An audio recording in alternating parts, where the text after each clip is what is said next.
Kilograms could potentially be released. Okay, and then so Ditro gives you a nice summary of your request. That's their product.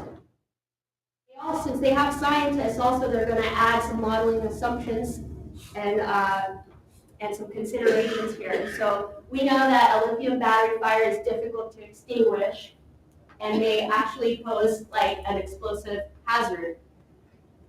Because these fires are quite variable, they gave us two models. Okay? They gave us an instantaneous fire, which is the worst case scenario. It yields the longest plume, the longest extent. And then they also gave us the 4-hour, more conservative, milder case, which is more like what's happening today. So it's noted that these kind of fires release toxic asphyxiants, those below. And they're also assuming that metal oxides can be produced from these battery fires. But they wouldn't necessarily pose the biggest atmospheric hazard, although they are. Hydrogen fluoride still stands out as the biggest atmospheric hazard that occurs from a battery burn. So again, Ditro calculated the amount of grams of hydrogen fluoride, which is 19,800, based off of this citation that they have below.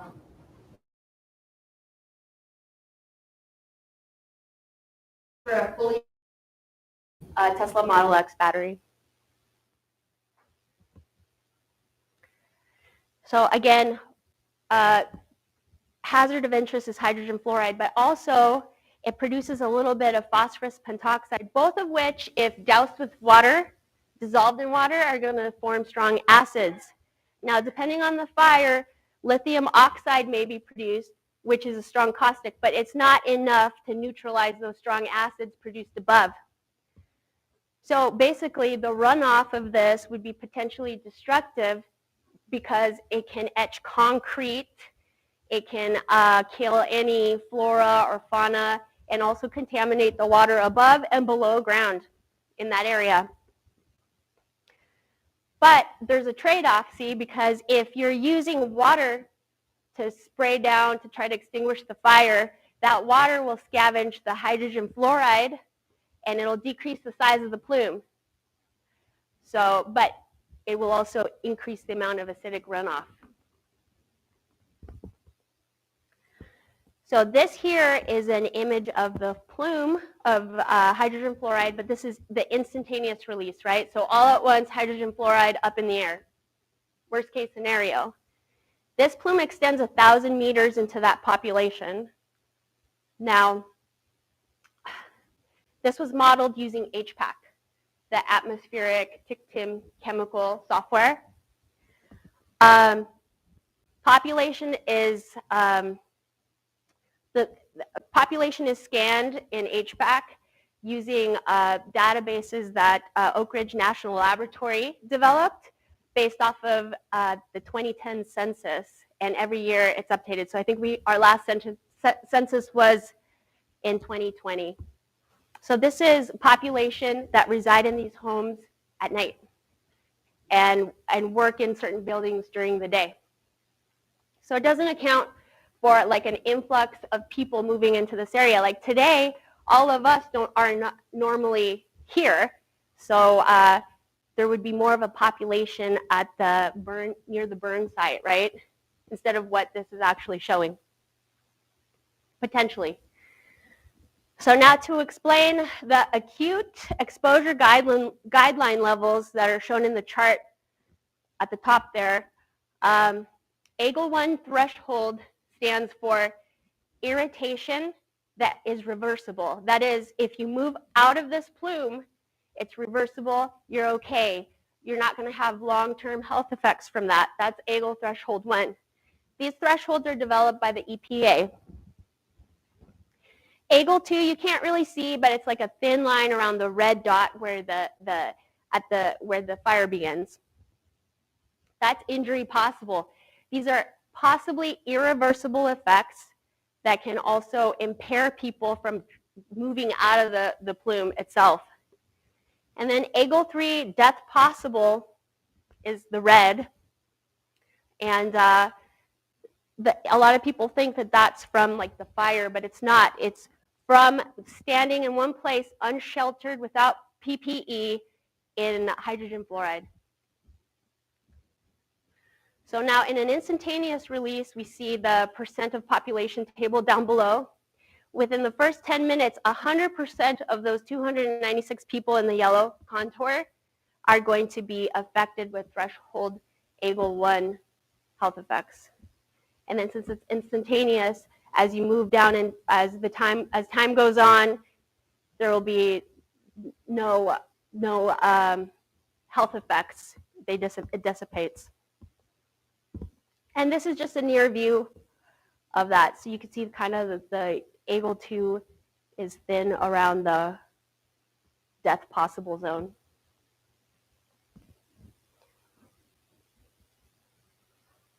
Okay, now this here is the more realistic 4-hour release plume. So this is considerably shorter. It's 150 meters. It spreads out 150 meters. And according to HPAC land scan, it affects 30 people at the time that this was done. And since it burns over time, we see that within the first 10 minutes, 32.3% of those folks start experiencing irritation. And then it increases a little bit after 10 minutes and then decreases down to 0.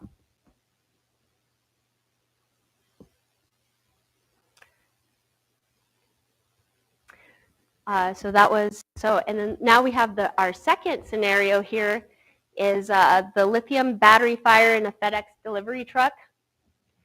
So the scenario here was that we loaded up a FedEx truck from the not the dump, but the recycling plant with expended batteries at different states of charge. And they're being transported and then caught fire out here at your rubble pile. So the truck held 500 pounds of lithium batteries.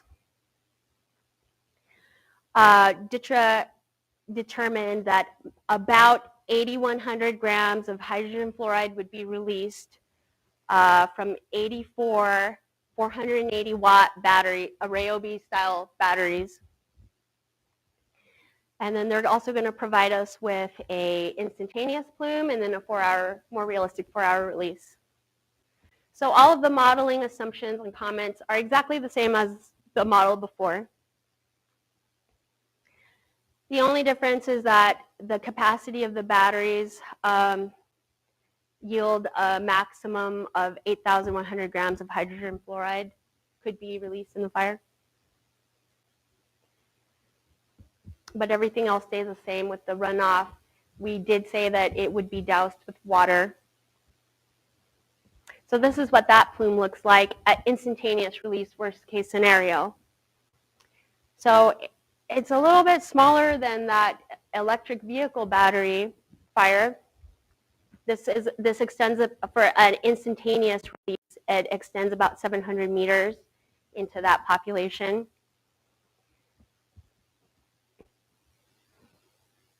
Here's a near view. So you can see kind of like what the death possible area is. Again, death possible is you're standing in there without protection or shelter. And these EPA guidelines are for everybody, elderly, children, so all apply. People also that are vulnerable, have asthma.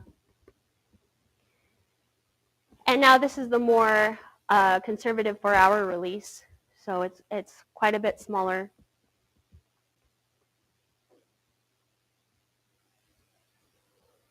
And then they also included this TIC-TIM hydrogen fluoride fact sheet. This comes from NIOSH. So it gives you the routes of exposure. It's just a nice to have. DITRA always includes nice products. So mechanism of action, medical countermeasures. Note that for PPE, they have civilian considerations or first responder considerations, and military as well with the MOP suit. And then going down to where it says patient, personnel, decontamination, disposal, what the recommendation is to decontaminate reusable PPE, to do it according to the manufacturer's recommendations. So if that's an unknown thing, I don't know if studies have been conducted on your personal protective reusable gear, but that's something to note. Okay, and last but not least, we're going to talk about the real-world fire at a warehouse in Madison, Illinois. IMAC provided this. Now that's the overarching for all of the agencies. It looks like EPA Region 5 requested this. And it's a real world. And what the hazard that they plotted was soot from a fire at a warehouse in Madison, Illinois. It happened on 10 August 2022. And then they wanted to predict how the soot cloud would move based off of the wind. So they used wind prediction, 48 to 68 hours, and then after 60 to 72 hours. So the EPA didn't really report specific quantities of or types of. They did report the types of batteries, but not quantities. So they said there's lithium-ion batteries in there, and the nickel metal hydride batteries, aluminum, lead, zinc, brass, and magnesium. And so they added that these type of batteries could release asphyxiant and toxic gases, and that the fire could be difficult to extinguish. They didn't particularly identify any hazard for any specific chemical release. They just plumed out the soot production. And in order to do that, they had to kind of predict. They took it from 80,000 square foot area burning, and then they reduced it to 20,000 square feet to account for smoldering and for the batteries being burnt up. So here we see they gave us a surface dosage, and this is for the soot, and you can see that it goes from contours of unhealthy, very unhealthy, and hazardous, and then the populations within each of those contours. You see that after 60 hours, it starts growing a little bit, and the population affected increases. After 72 hours, even more so.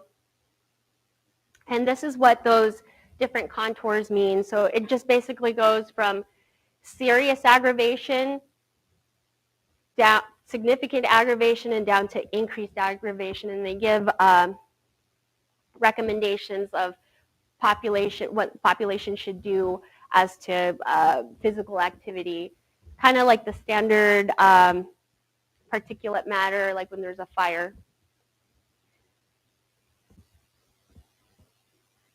And these here, this soot concentration, this is the vertical slice of what it would look like with the wind pushing it. So at 48 hours, you see that the concentration of unhealthy soot is kind of at from the ground level to 150 meters. And then it extends about 2.48 kilometers. And then at 60 hours, depending on that prediction of the wind, you can see how it pushed it, and basically staying about the same. And then at 72 hours, you see a decrease. So in summary, if it helps you with planning or a real-world event, you can contact, this is DITRA's contact information. You can contact the 10th Civil Support Team, and we could help you out with any products that you may need. And that's all that I have. Thank you very much.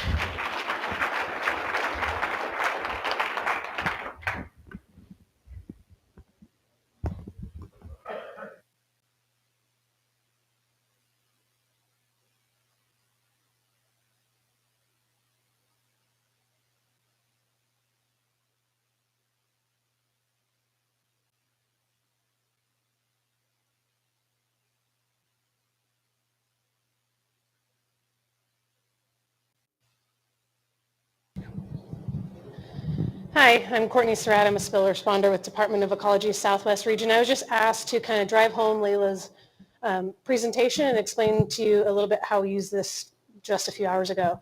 So in preparation for her presentation, Layla actually brought the mapping, plume modeling to us, Department of Ecology, Spokane Fire, ATF, as well as the leadership with the 10th Civil Support Team, and was able to show us what the potential impact for the later demonstration that we were planning, which was burning a vehicle, an EV, in the lot. And we were actually able to use that to make a risk-based determination to move that exercise elsewhere, because the plume not only included this building, but potentially areas outside of this building with the community college so near.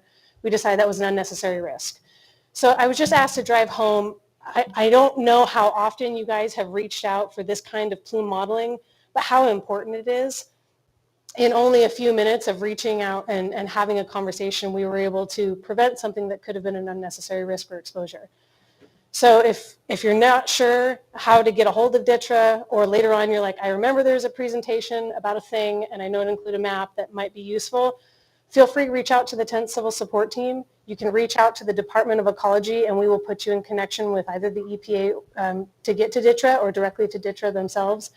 We are a resource as much as they are, and we're all here to fight the same fight and be a team. So please, please, if you remember nothing else, reach out and we will make sure to get necessary plume modeling for you so you guys can make those hazard assessments and those risk-based decisions.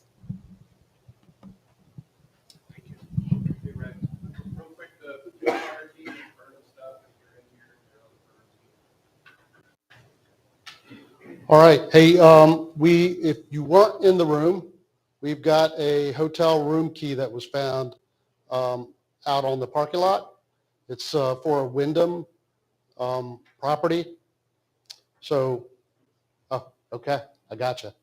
All right, and hey, one last thing. You know that modeling's, as she mentioned, really important for us.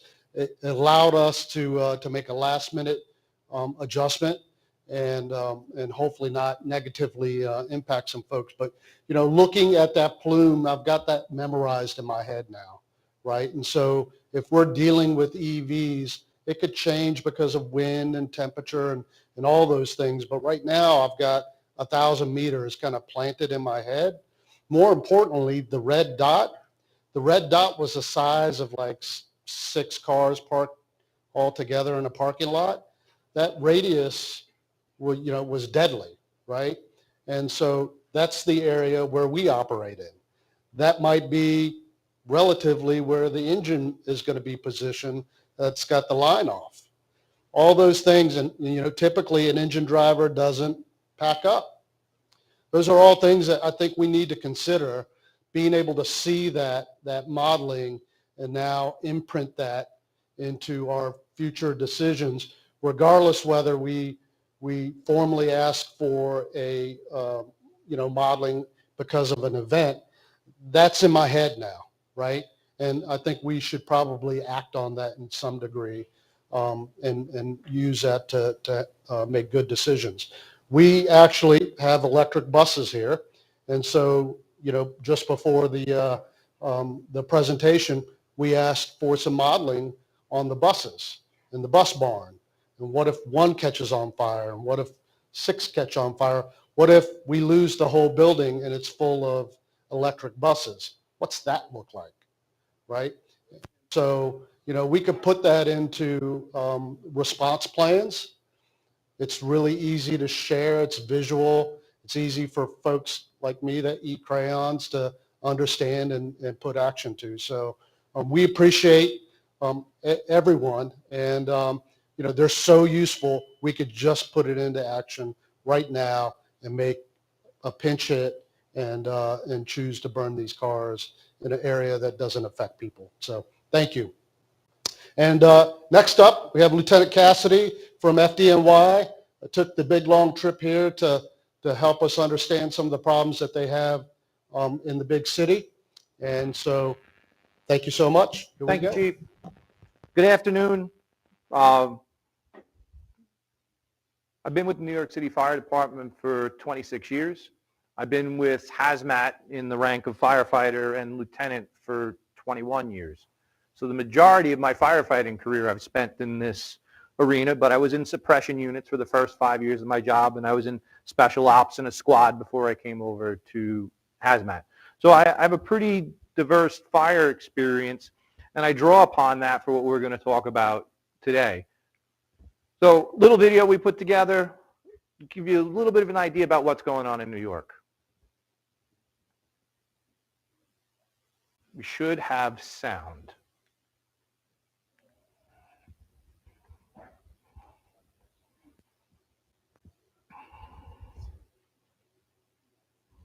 Let's see, hold on, here we go.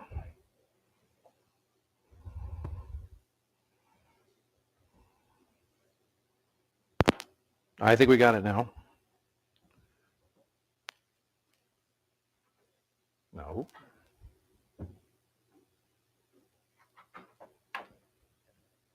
Yes, I do.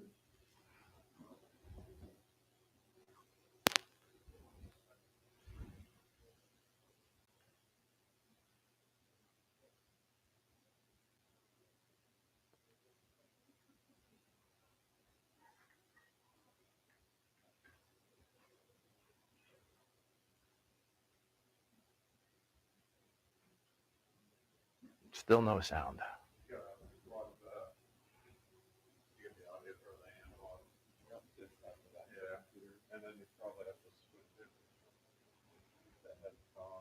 Oh yeah, you're right.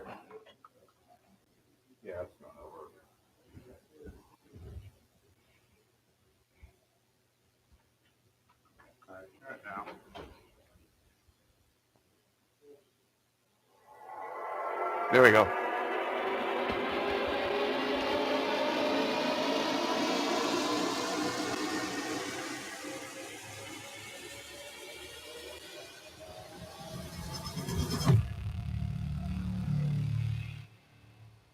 Investigators say a lithium-ion battery. The culprit, lithium-ion batteries. 200 lithium-ion batteries. FDNY says a lithium-ion battery caused the fire. The fires related to lithium-ion batteries have been on the rise. The FDNY says a battery from an electric bike is the cause for Thursday's fatal apartment fire. Caused by several exploding batteries on e-bikes. There's one of 4 fires started by e-bikes in a single day. One man is dead and a woman is clinging to life. There were numerous lithium-ion batteries in occupancy. This is the 3rd death this year. We're now learning what caused that fire, and the FDNY says it's an alarming trend. This fire was caused by lithium-ion batteries. As more people get these e-bikes with these lithium-ion batteries, they do expect that these cases will continue to rise.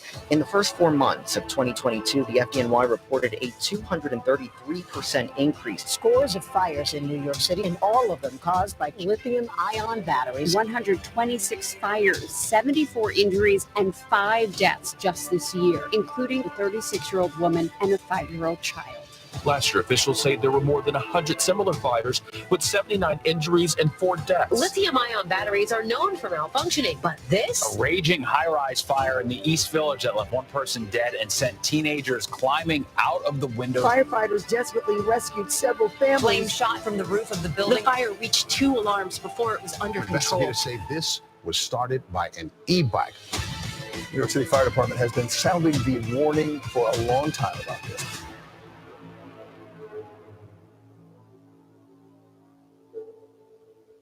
So I have a very good video production team. We showed this video in our symposium that we had in September. So the data actually, or the numbers and the statistics that are actually considered old by now. This is the activity just since the symposium in September, on September 13th to 10/25. Anytime you see something that says all hands, that's a significant fire. That means everybody that showed up at the incident is working. All the engines, all the trucks have been put to work at an all hands. Couple things. We had another fatal, so we had a 6th death this year. E-bike shop, which we're going to talk about. This is big in New York. It's happening a lot. There are some things which make New York ideal for this. We have 65,000 delivery workers that depend on e-bikes for their livelihood. Last mile transportation solutions. The fact that it's very expensive to own a car in New York City. This is ideal. But as the price point comes down on these devices, you're going to just see a proliferation of them. Just going back to the hotel, we're seeing all the limes that are on the streets. So you have these in your towns. A lot of really good information has been presented so far. And you will see some slides that are familiar, but I'm going to tie it in mostly to the mobility sphere. Right? But we'll talk about the types, the chemistry, and the hazards have been gone over pretty good. Fire operations, that's going to be a big one we're talking about in this presentation, is what our firefighters are expected to see, do, and react, and changes in their behavior. Let me switch out lav mics.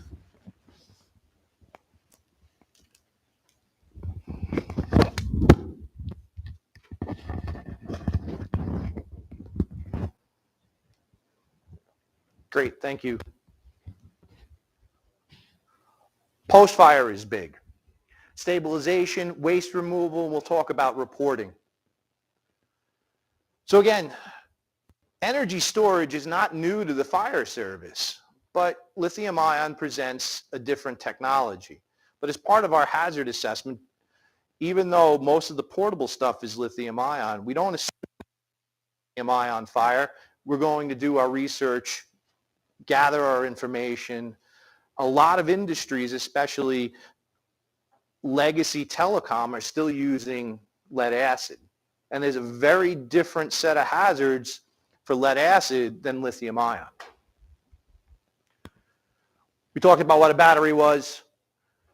We're going to talk about that shock hazard a little more, stranded energy. We're going to talk about chemical hazards.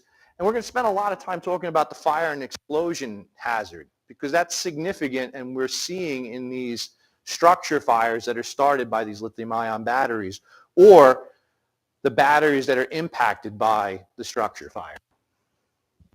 We got our design. What I like about this is you're just seeing the very fine little details when we put together one of these cells that you can buy for a couple dollars, but the engineering that goes into this on whether or not this is going to work or not work, or whether or not it's going to fail, is pretty significant. We saw the sizes, and that's great. They're up. They're great. They're up here. So the 18650s, 2170s, the prismatics, and the pouches. Right? We take all of those little building blocks, and we're going to build those modules. And that module could be your drill. That module could be your skateboard, your e-bike, your car, or the full-size energy storage systems. Right? Here, those modules together for an electric vehicle. So what's really interesting is when we talk about, we start with this little tiny thing, which can retail for, a few dollars, and it could build up into a module, a rack. It can go into a $100,000 EV, or it can go into a multi-million-dollar energy storage installation. But we're starting with this. So we talked about thermal abuse, and we'll continue to talk about that. And there's some specific thermal abuses that we see in the mobility device. Electrical abuse, mechanical is very specific to mobility devices. And I'm going to highlight the do-it-yourself community and stupid humans, because I'm seeing a lot of that in New York too. And I wouldn't be surprised if you see that as well. So thermal abuse, structure fires. If they're not the cause of the fire, right, consider that they're impacted by the fire. Every single one of us carries a lithium-ion device in our pocket with our cell phone, right?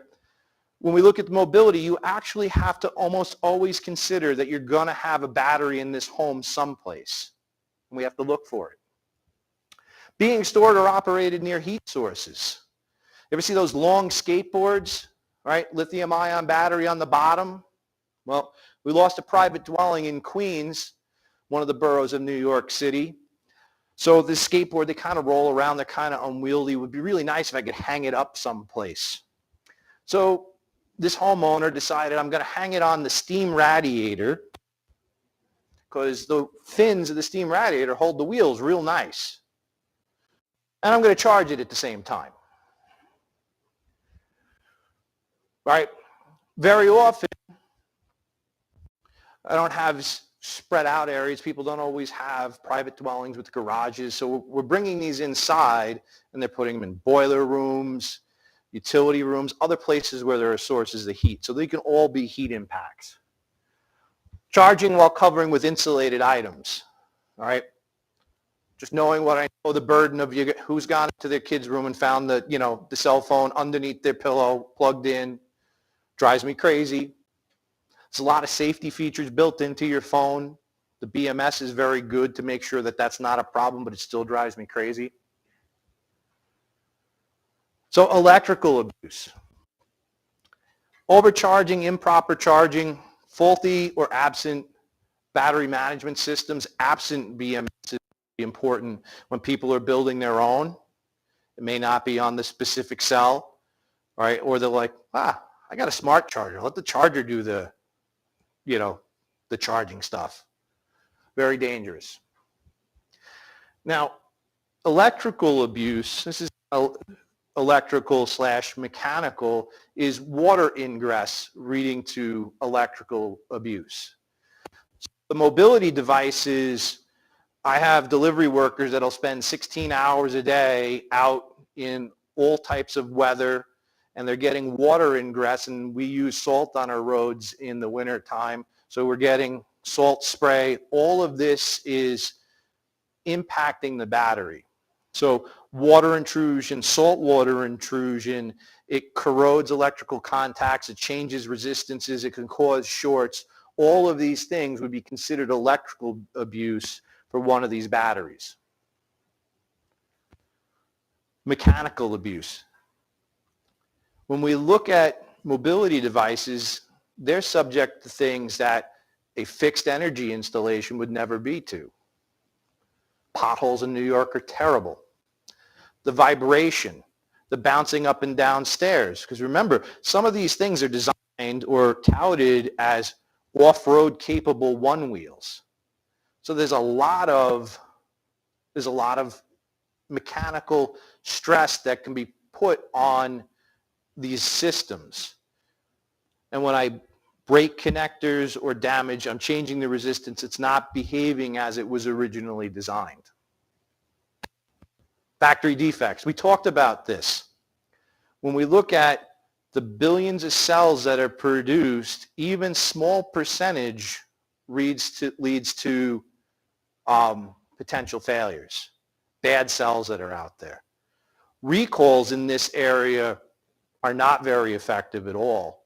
It's not like my car, which is tied to my vehicle registration, right?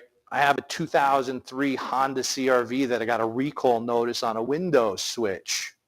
That's almost a 20-year car, and they still found me.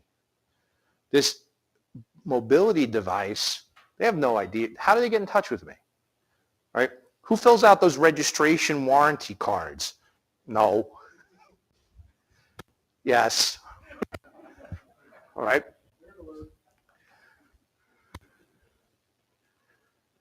This secondary market, which also falls into this DIY stuff. There's a lot of, we're an entrepreneurial nation, which is great. It's great to have money, but you have to be smart.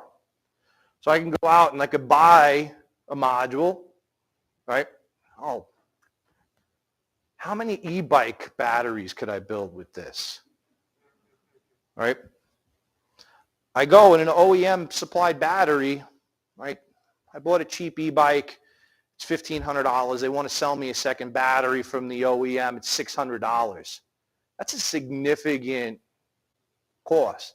Well, I could go on Alibaba. I could buy one that says it's for the same one, considerably cheaper. Or, I watched this guy's YouTube video. Well, actually, I watched this guy's YouTube video. I like this guy. So if you go into the comments, he'll sell you that plastic half moon chisel. So he's going to use the chisel to mechanically liberate that cell from this battery pack. But it's got that annoying sticky foam in it. So now he's going to take the battery and he's going to soak it in a solvent to get the, and then he's going to build you, he'll build you a module for $150 and you think it's going to be a great deal. Or he's not going to tell you he's building a secondhand module. He's just saying he's trying to increase his profit margin. We have had injuries because of this DIY activities. So we'll tie it all together. There are a lot of different things that can lead to cell failure, individual cell failure. And when it fails, we get that thermal runaway. We'll spend some time talking about that. And that can lead into propagation, cell-to-cell propagation. So this thermal runaway is a confusing term. When I started playing in this and we went out on it, I'm thinking my fire service career has taught me thermal equals what? Heat. So, do I have tools to measure heat? Sure I do. I have a thermal imaging camera. I have a non-contact infrared thermometer, right? So I'm like, all right, cool. I can come and I can look at this battery. It's been impacted. I have no thermal signature on the battery. We're good, right? Wrong. Because this thermal runaway has nothing to do with what the temperature is at the moment. When I have that failure happen, we have this combustible electrolyte. And for any of those reasons why it kicks off, I can have a dead short across that battery. That electrical energy, the temperature of that dead short is above the auto ignition temperature of the flammable electrolyte. And I have had this where I've come up, and I was in an e-bike store, and I scanned the immediate fire area. It was cool. I turn around, pop, pop, pop, and they started going off. So this thermal runaway can be misleading, right? We're humans.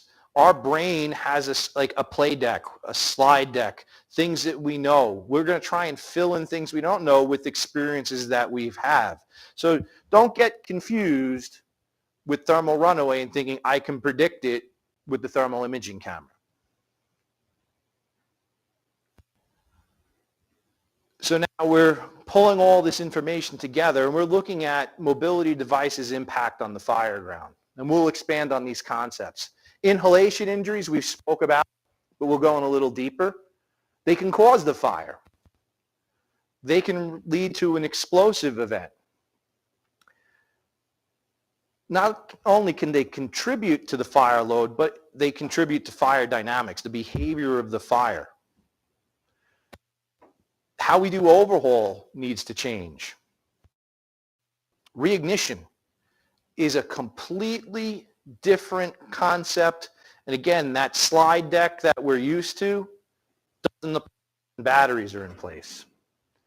And then stranded energy is also something that we don't really think about, because I don't have a warning sign like when we do some of the electrical areas. I have something that looks like burnt up. It can't really, it's all burnt up. There can't be anything left. Well, we'll see how that plays out.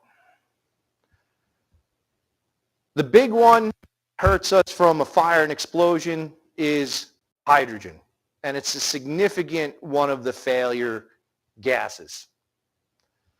Hydrogen fluoride is a scary one, right? Come in contact with moisture, all right? Hydrogen fluoride. Our respiratory tract is full of moisture. Our eyes full of moisture. Carbon dioxide, there's a whole list of these. We want to breathe any of those in? No. Now, Go use my little teaching aid, which I'm glad you left up here. According to an FAA study, one of these little 18650 cells to 100% charge will release 8 liters of gas. A mobility device can have between 40 and 100 of these cells. 800 liters of gas in a structure or a room, that's a significant volume of gas from this little thing that a lot of people treat like a AA battery.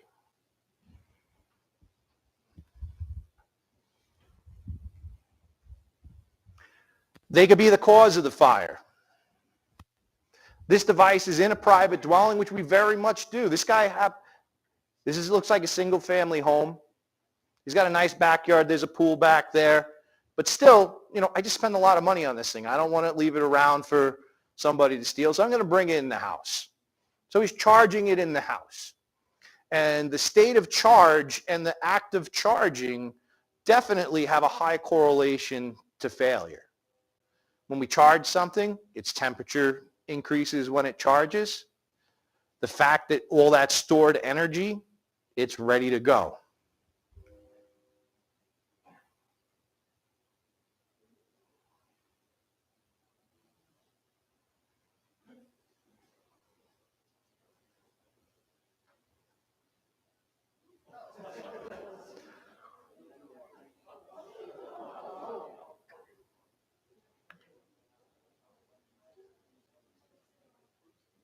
His technique, not so good, but he definitely wasn't a coward. He's like, I'm going to fix this.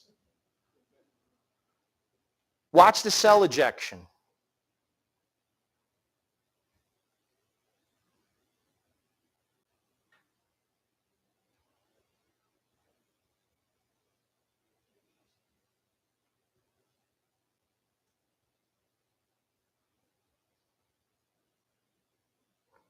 How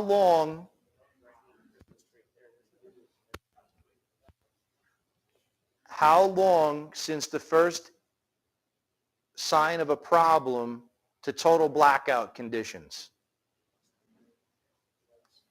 Right? This is not an incipient fire. Somebody left the cigarette, was smoldering on the couch. It sets off the smoke alarm. You have plenty of time to get out. This is under a minute, and we're in blackout conditions. Explosion. These will fail a number of different ways. I can have them go on fire instantaneously, but I can have them vent and fail without them going on fire initially. And hydrogen, I always think Hindenburg, right? So I'm taking one of the most combustible gases we know, and I'm confining it into an enclosed box, and the difference between a whoosh and a boom is confinement. And bad things can happen.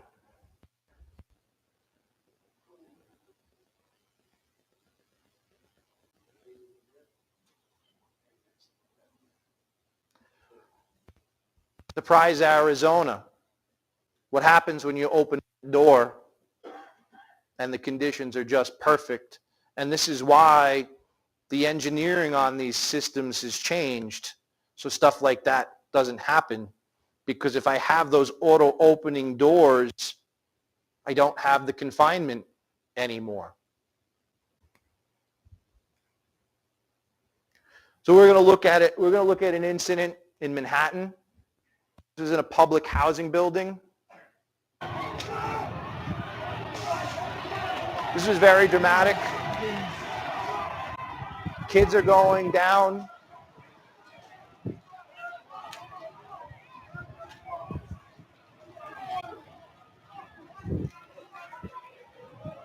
This is December.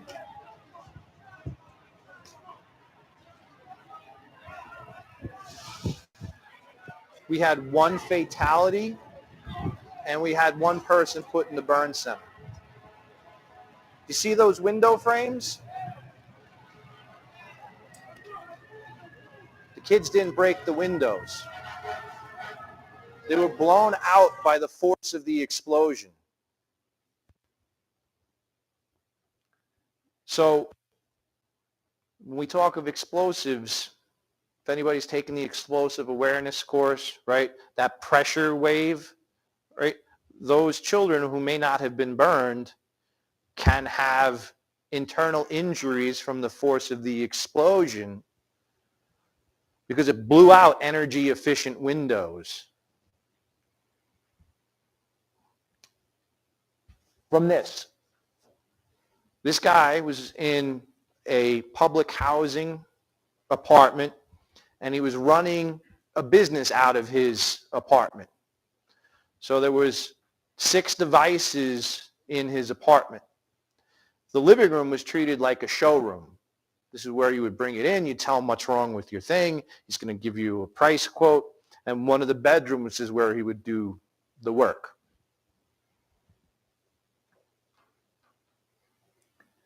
This is the interior of the apartment, where you have that concrete header above in the upper right-hand portion of your screen. There was an interior wall there. The force of the explosion blew down that interior wall and it blocked the front door of the apartment, trapping the kids. It went to zero visibility almost immediately. By the grace of God, when the windows blew out, they could see some light come in from the windows, and that's where they went. Also, you saw them coming down the pipe. Public housing doesn't normally have those pipe chases there. That was a building that had floods from Superstorm Sandy, and as part of the resiliency rebuilding, they moved a lot of the mechanical equipment up into the roof that necessitated those pipe chases going on the outside. But worked out for the kids for a couple of different reasons that day, but not for the father or the mother who ended up in the burn center. Yes? That class, you made mention of pipings. I saw like great junction boxes and it looked like electrical running up the side of that building. Was that a hurricane? Yep, that was all from that hurricane. So their transformers were on the roof now. Yeah. They moved a lot of they put emergency generators on roof. They're moving all of that stuff up because when we had that storm surge, right, it flooded a lot of the basements. So they're just like, all right, hey, we're going to give you money to rebuild. What are you going to do so that I don't have to give you that same money again if we have another storm? It's not the first time it happened in New York City. This is a hotel room. Looks like sheetrock, but there is block wall there, right? No fire, but the explosive force cracked the walls.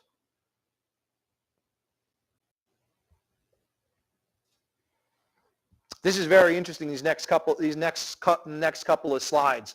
This video, which is going to play on the right hand of the screen, is taken from London. Weather similar to us at this time of year, right? All the windows were closed. I believe that the first failure blew out the windows and we could see some of this fire behavior. When we listen, I want you to listen to the pops, and then you're going to see increases in the density of the smoke emit from the windows. And eventually that smoke will also ignite.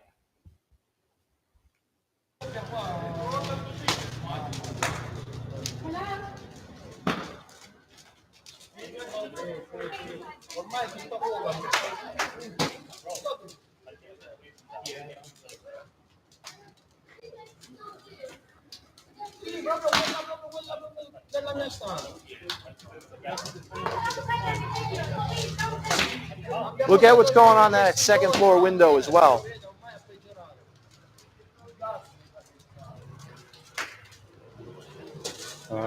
This is dangerous, man. It is dangerous.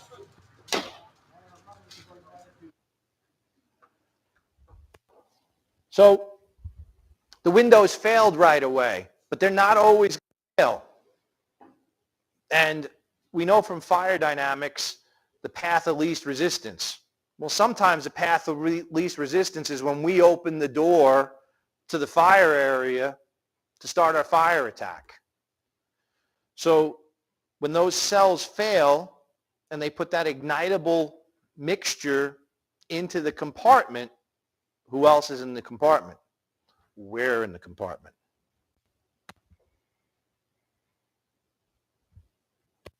This one was one of ours. This was a very tragic event. 17 fatalities at this incident. This was in the Bronx. Multiple rescues were made this day.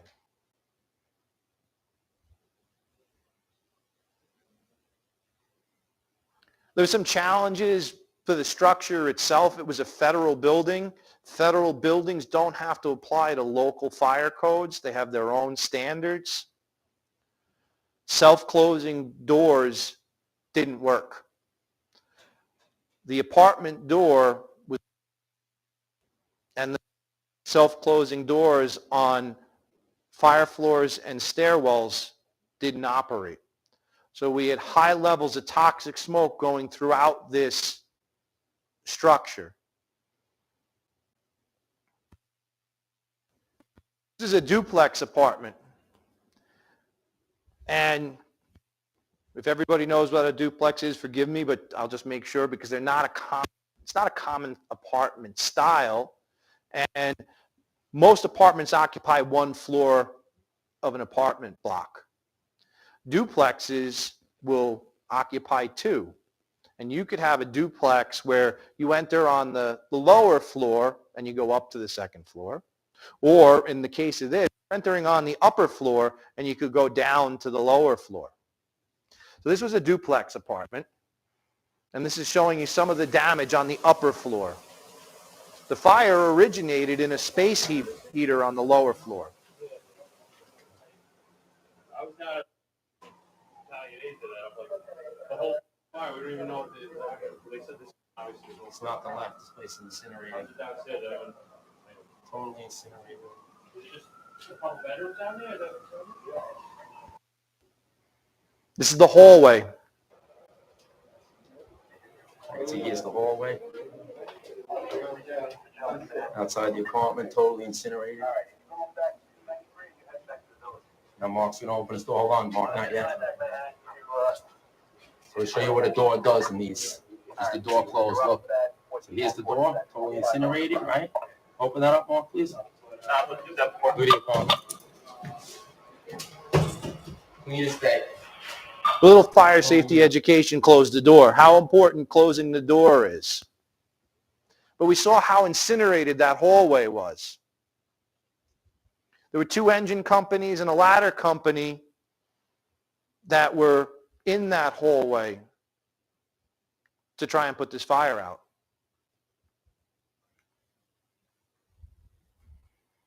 So we come in on the upper floor and they go down. When they go down right to the right, that's where the space heater was. That was where the fire. Now, why I'm talking about this, and all right, so we have a space heater. Well, in this particular one where this guy is standing, right as we open the door was an e-bike at the top of the stairs, getting that heat impact from the lower floor. The fire started on the lower floor, space heater. The chimney effect is now coming up to the open door into the hallway. They're starting their fire attack by coming down the hall because fire is out in the hall. So they're doing some fire suppression in the hallway, trying to get to the fire apartment. And the batteries start to fail on the e-bike. Chief Loftus, one of my hazmat battalion chiefs, interviewed the first engine truck and the second engine. And they said there were fireballs rolling out of the fire apartment and down the hallway. That London video, right? Pop I would have that gas. It didn't ignite inside. I had this, but that's it. That is flammable smoke. It didn't have any place to go outside, so it's coming out the hallway. It was igniting, and fireballs are rolling down the hallway. If you looked at the gear of the guys, they took a beating to put this fire out. All their helmet tetrahedrons were melted. Their leather front pieces were crunched up pretty good. We have good gear. It works. But another image, all right? E-bike is here. They had to go down. What I'm afraid of, it is like a basement fire. It's exactly like it. I'm going down. But what if the bike failed a couple minutes later? And now, instead of being in the hallway, the guys are down here.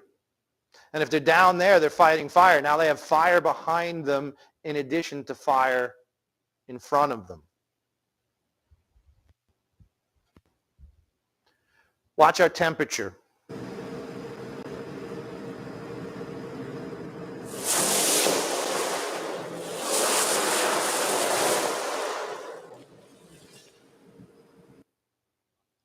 We exceeded 1,700 degrees Fahrenheit, and it's also a jet fire. Could it burn through a hose line? You betcha. So now I have fire behind me, I have fire in front of me, and my water supply has been compromised. In New York City, the second line backs up the first line.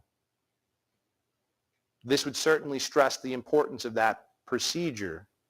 We're lucky it works for this scenario too, but that's our normal standard operating procedures. Show of hands, who's thought about this when you go to your regular fire?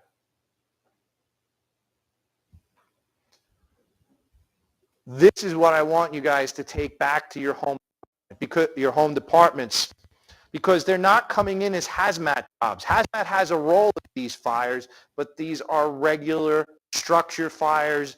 Your engine guy, right?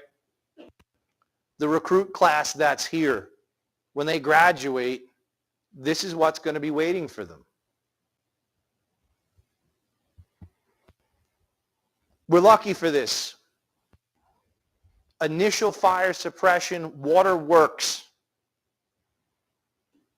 We've had hundreds of these in New York City, and they've all been put out by water. That's a good thing for us.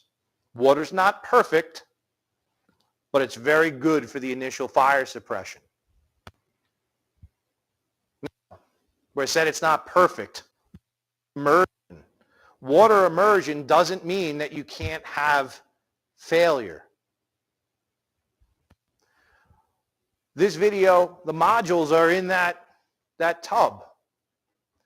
And I have my hazmat nerd going on. We have soluble gases. We have non-soluble gases. If I have soluble gases like my hydrogen fluoride, well, okay, I can make hydrofluoric acid, which is going to impact the water and the ecology. We talked about that. But what about my non-soluble gases like hydrogen? It doesn't matter that it's sitting in that bucket of water. That hydrogen is coming right out. And if that hydrogen can find a source of ignition, so water immersion is good, but it's not fail-safe.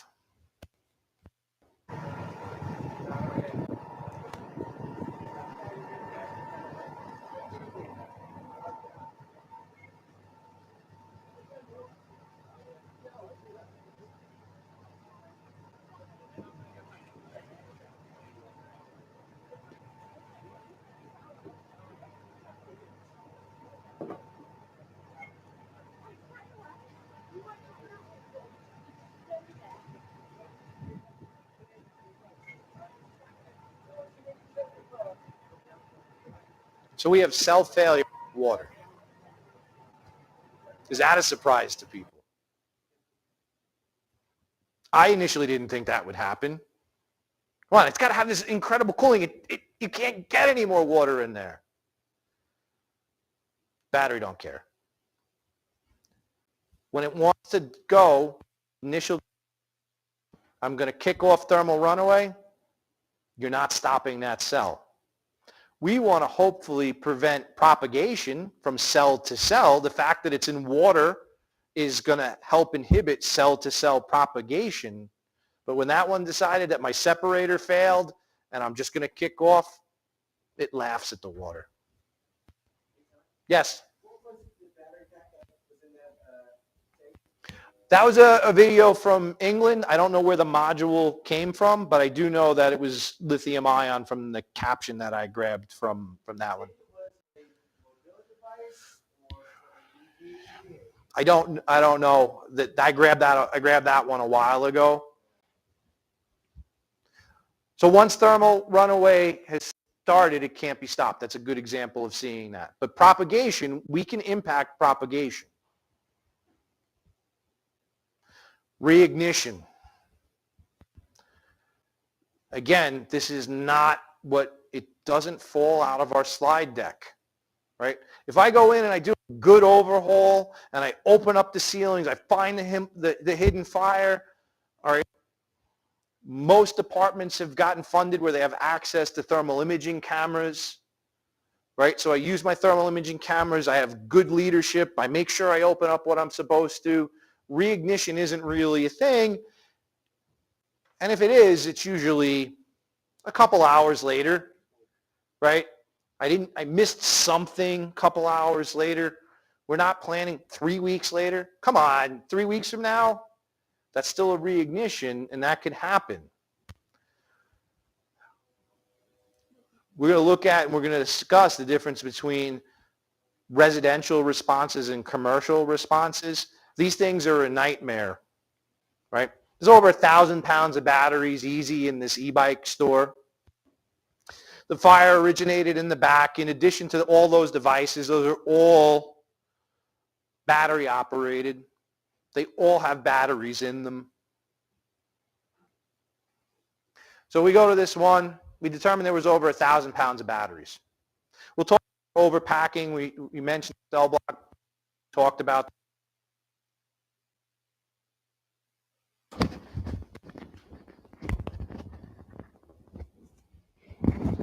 That's beyond the capabilities of the municipality. I didn't have enough drums. I didn't have enough cell block. And that's only one part of the equation.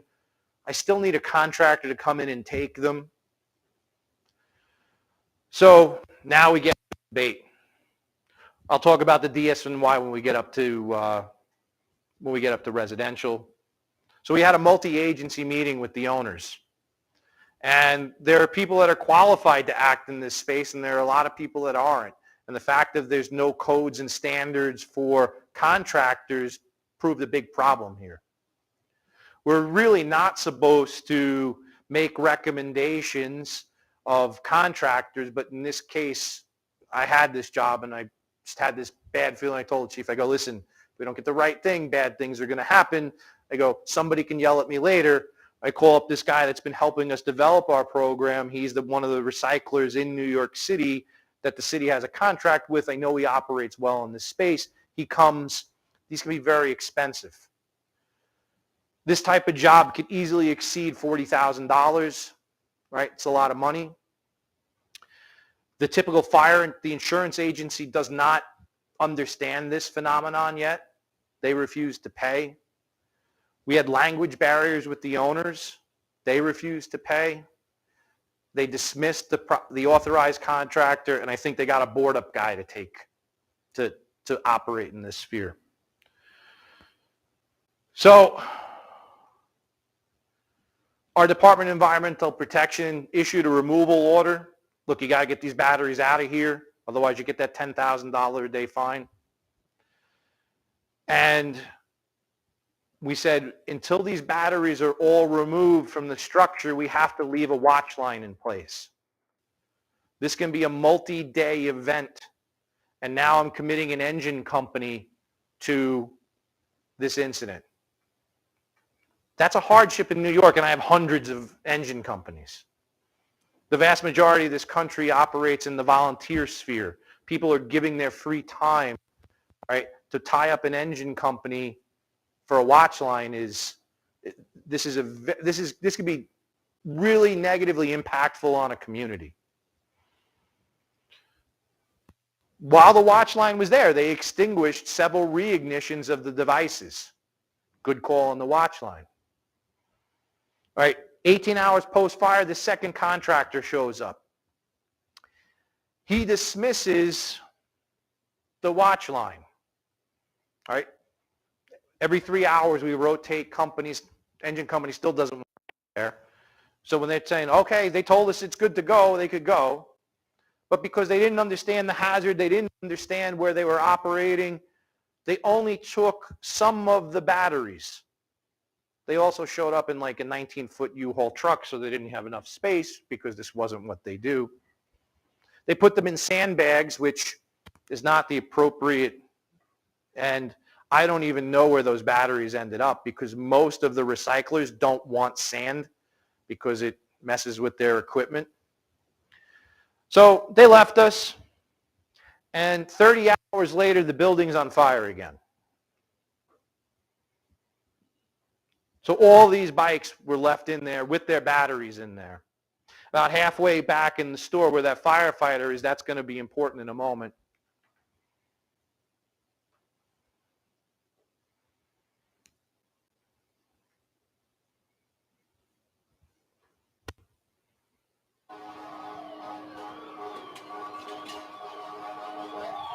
There's two stories of apartment above that fire. We could have lost a member of the NYPD that day. When the first battery failed, he grabbed an extinguisher. It flared, and then it smoldered. He thought, I'll take an extinguisher, I'll go in there. And while he's there, 2 more cells failed. Fortunately for him, the windows were still broken from the initial fire, and the subsequent failures were deeper in the store, so it wasn't between him and his primary means of egress. Something has to change. So one of the things, and I want you to consider and have these discussions when you go back to your localities, is to have authorized contractors. These are some of the things that we want. We want 24/7, 365. I want them there in 2 hours. If I'm doing in the commercial sphere, you got to be able to handle a minimum of 1,000 pounds of batteries. Otherwise, I don't want to talk to you. We want contracts in place with end-of-life refiners. Where is this going? I don't want this in the municipal waste stream because you saw a quick way to make a buck and now you don't know how to figure this out. Have your CDLs with your hazmat endorsements. Have the employees trained. These are some of the things that we should be looking for. But I don't know a municipality that has these in place for this. Continuing, I still want thermal imaging. 24-hour watch capabilities. All right, so listen, I got to make 2 trips. I'm still leaving somebody here with handheld extinguishers watching. Employ the fire extinguisher, and I can call the fire department instead of just leaving it unattended. And those are some of the certifications that the contractor in Brooklyn had. Don't ask me to explain what those ones are. If we don't have these negative outcomes, all right, leads to poor decision making. We saw the e-bike store. That was a poor decision. There was another e-bike store in Brooklyn where we had to get the cops involved because we brought all the learning from that first one. We brought every battery out into the front of the street. And when this guy started hearing the numbers, he brought his car around and started throwing battery modules in his car. And he started, 2 brothers, they're getting into a fist fight in front, and the cops had to intervene. So things need to change. Other things that we're advocating for on a governmental level is to have a contract in place with one of those authorized vendors when there's no responsible party, a difficult party, or just it falls in the gray area. The guy that's working out of his apartment, it's an illegal business. It's not a residence. So who pays for that? He's living in public housing. He certainly doesn't have the resources to do that. He doesn't have the insurance. He's not operating legally. But we have to get rid of these batteries. It's better to have that contract in place. In New York City, if a building falls down and I need a 100-ton crane, there's a contract in place. I'm not asking who your insurance is. I call up city government. We say we need a 100-ton crane. Bay Crane has a contract and a crane shows up. So it's not without precedence in New York City, but I guarantee you this is going to happen at 3 o'clock in the morning on Christmas Eve, and you're going to be stuck dealing with this, and nobody to pick up the phone. So if we can take away that, hey, I need to talk to people when I go back home, or actually I'm going back home, but when overhaul, just like the fire dynamics has changed, the impact on overhaul has changed. Every one of these cells that doesn't fail, and you saw some of these that, all right, hey, this one's empty, it's a hollow shell, it's not a rekindle hazard, but I have 100 cells, and when that battery pack blows apart and it's scattering cells all over the place, it doesn't only scatter the ones that have been spent. Very often, they haven't been spent. And one of the things that I've learned is there's always more batteries. Went into an apartment. We had a small fire. And we overhauled the room, and under the bed, one of my guys found 6 40-cell modules. And the fire was in that bedroom. They're all heat impacted. They didn't fail, but they're heat impacted batteries. Ready to go. If you don't know what you're looking for, that mess on the floor just looks like fire debris. Not to insult anybody, but just let's think about it. So I have these cells on the floor, and what do I do when I open up? I open up walls. I open up ceilings. All right? I pull all that stuff down looking for the fire. I don't know too many departments that clear out fire debris down to the floor. We make sure we don't have rekindles, so we open it up looking for fire. And it's usually the fire investigators that wind up doing digging, right? Regular firefighters don't. But if I have heat impacted cells and now I dump a ceiling and 2 walls on them, I've just buried them. 30 hours later, 3 weeks later, the building's on fire again. Did a good job, Chief. There's no hot spots. We went over everything in thermal imaging camera. But we didn't account for the batteries. The cells must be accounted for. These cells can fail unexpectedly. We're going to drive this home, right? How many departments are religious about wearing their SCBA during overhaul? I can tell you we got a ways to go with that in FDNY. If you are in a room with a heat-impacted battery, you must be wearing an SCBA. Remember this video, but now think about it from an overhaul perspective.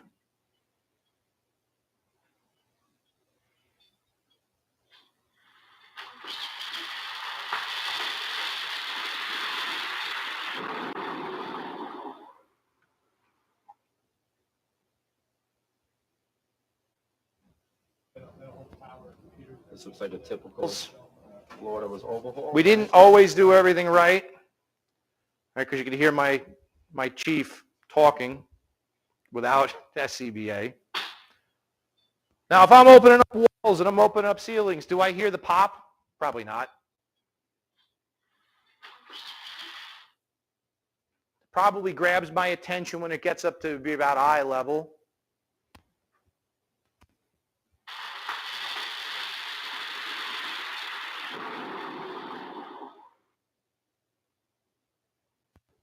Can you mask up in 3.4 seconds? No. Heat and hazardous gases. We are hardwired for fight or flight. When things scare us, like an explosion, involuntarily, you could be the toughest firefighter, Brooklyn Rescue 2 guy, right? Doesn't matter. Something goes boom. One of the first things that you're doing is you're taking a deep breath in physiologically so I can either fight or run. And I'm enveloped in those gases. Now, if I'm lucky, I'm inhaling all those lovely things like hydrogen fluoride and the other toxic gases. If I'm less lucky, it ignites while I'm taking that deep breath in, and now I have a thermal injury on top of my chemical exposure.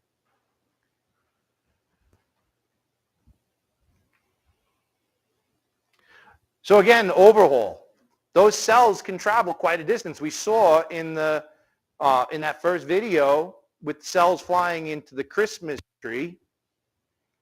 What was your SOC on that one?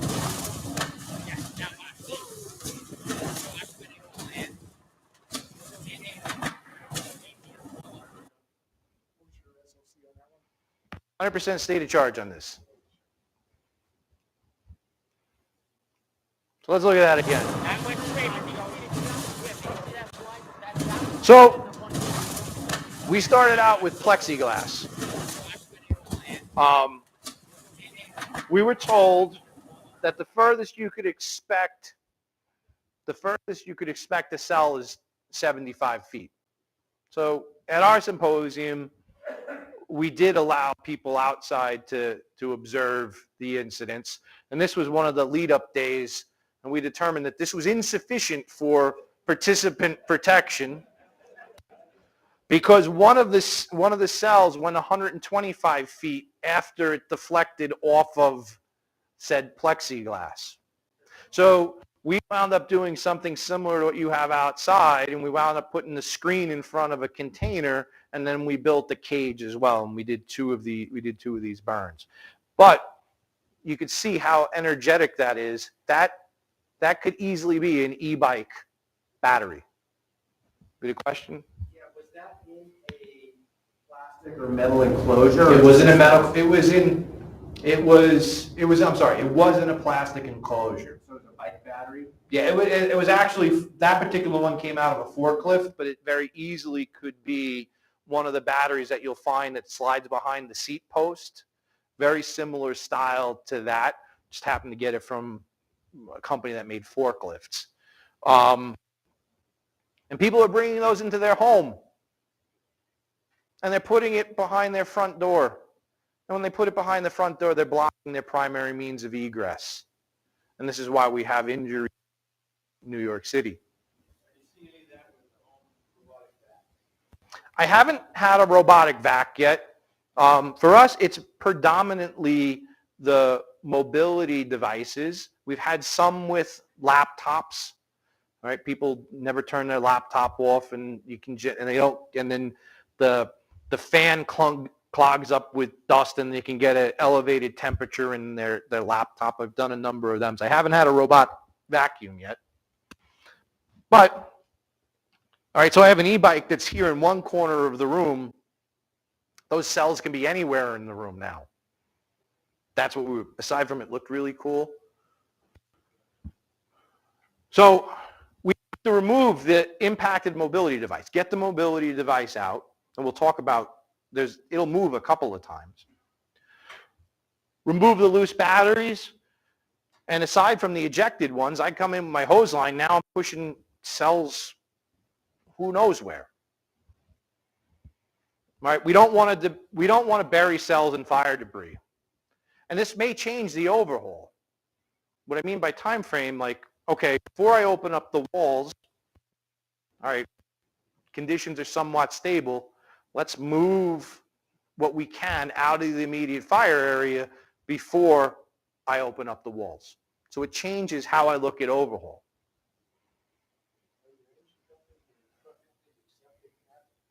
We're working on it. No, we're starting to get there, and we'll talk about some of the videos and some of the education that we have done. They're starting to help us. All right. We have the burden of being a very, very large organization. I have a 35-person hazmat team. That's easy. It's the 11,500 other firefighters that getting that language out to and having that appreciation is a challenge. But they are. We issued department bulletins, and we'll show you that. All right. So when we look at that, all right, so I look at the device, and it looks like it may have 100 cells in there. I'm missing a chunk of them. So I might be looking for a half a dozen cells plus whatever else is in there, because remember, there's always more batteries. We try to approximate how many are missing. Wildland tools and arson investigation tools become our friends. All right. These are my hazmat team. Hazmat team getting rakes and wildland shovels. Well, let me tell you, it's a lot more efficient using rakes and shovels and being down on your hands and knees. And that's where we started, going through fire debris looking for cells. The rakes help us quite a bit. When we talk, there's a couple of different moves which we'll hit in a future slide, but one of the things we never, ever, ever take them in an elevator, a manned elevator.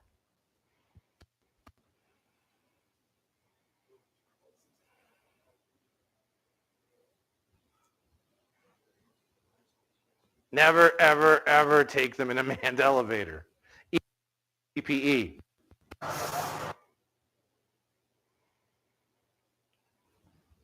This falls under the don't try this at home kids. Okay? Stranded energy. You don't believe that that burnt up battery has stranded energy? Watch.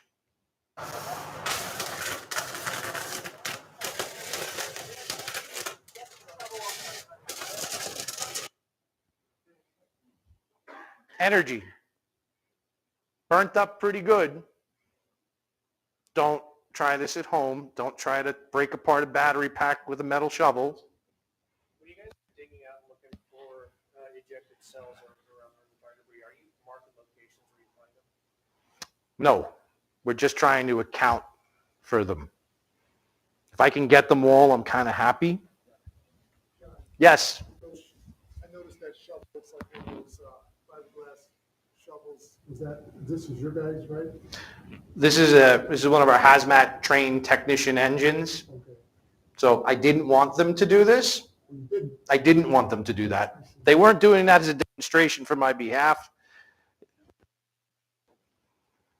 Be honest, look, we make mistakes, we learn. Complacency kills.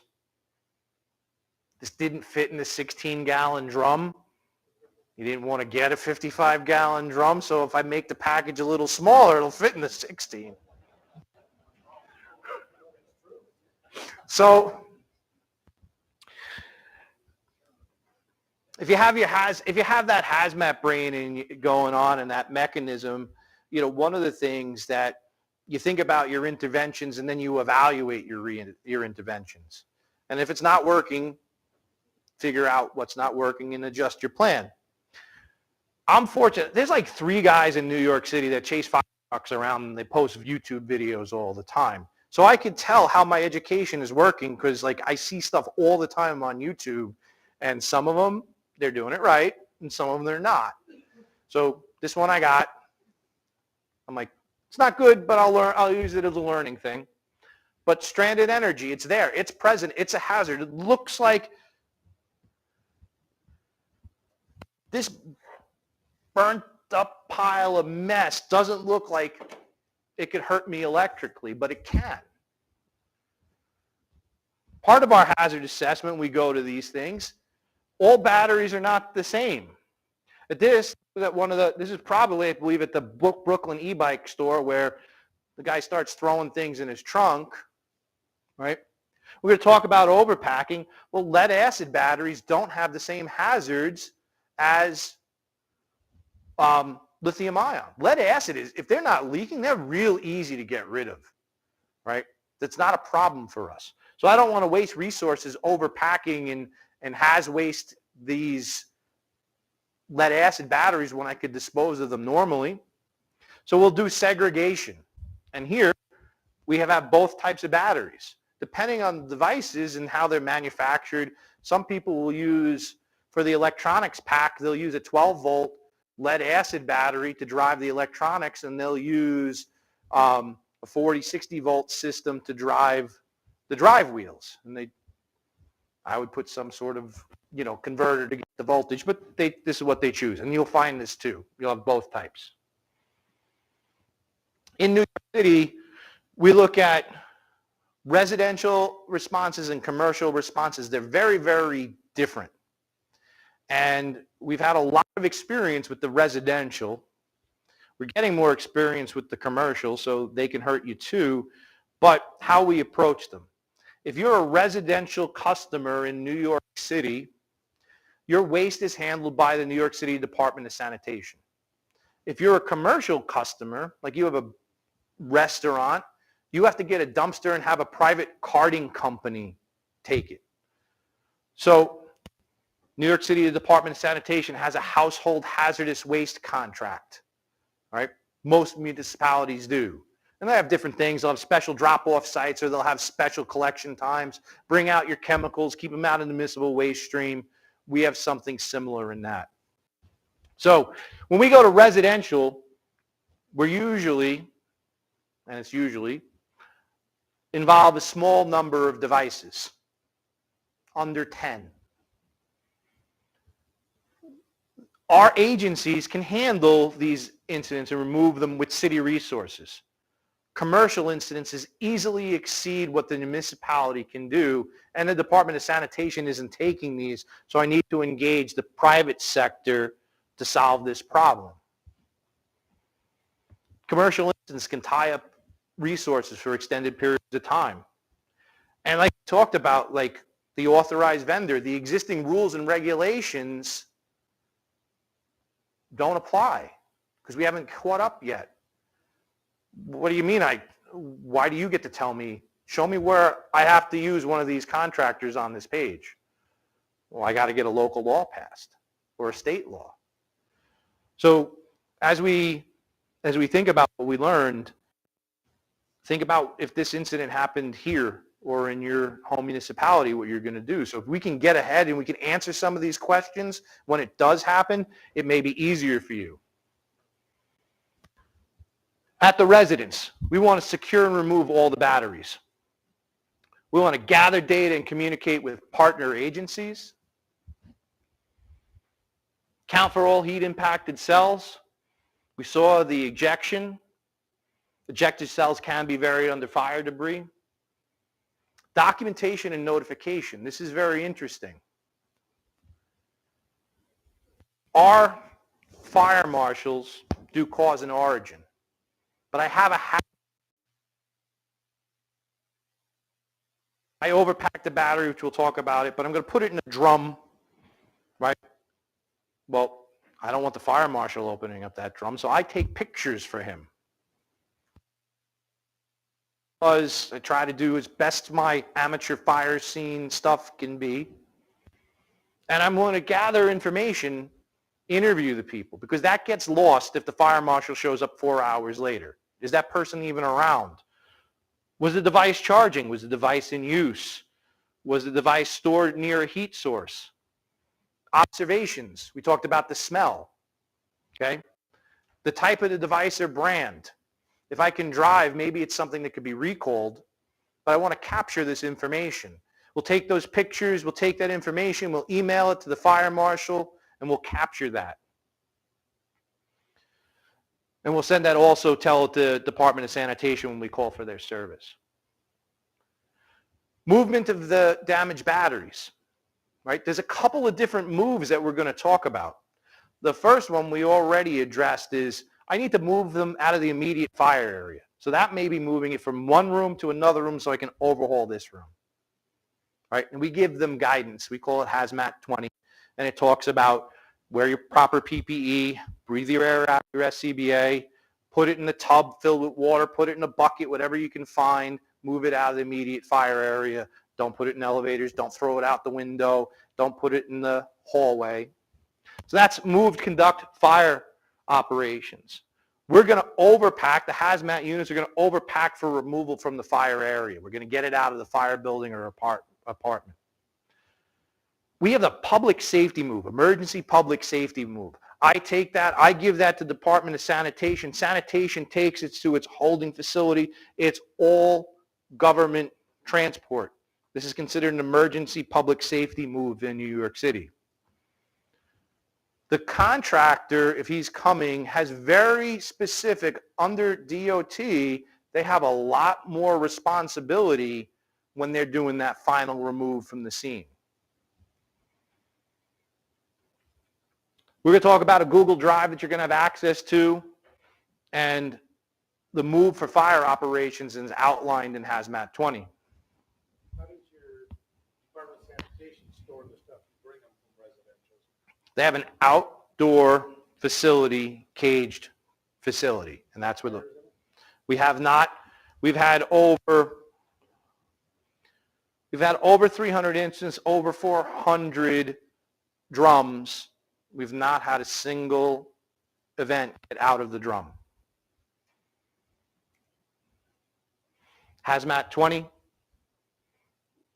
Here's a good place. I think we take a 10-minute break. I've been talking a while, and then we'll focus in on that when we get a little bit of attention. It's after lunch. We do need to stretch. We have full bellies.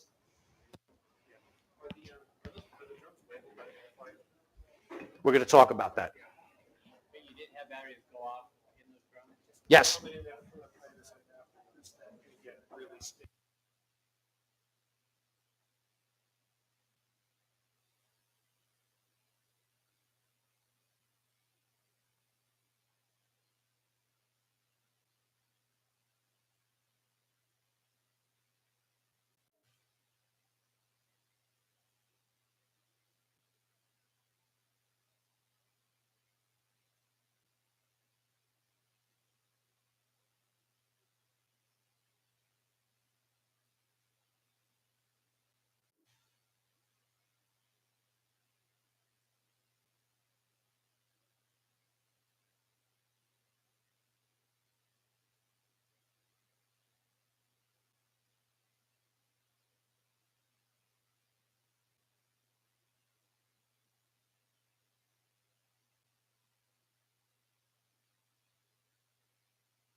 All right, so just like my fire guys, we got to bring them back. We got to bring them back from break.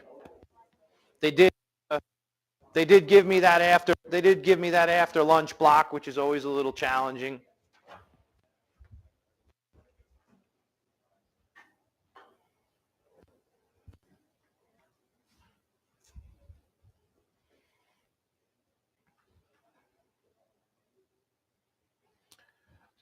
So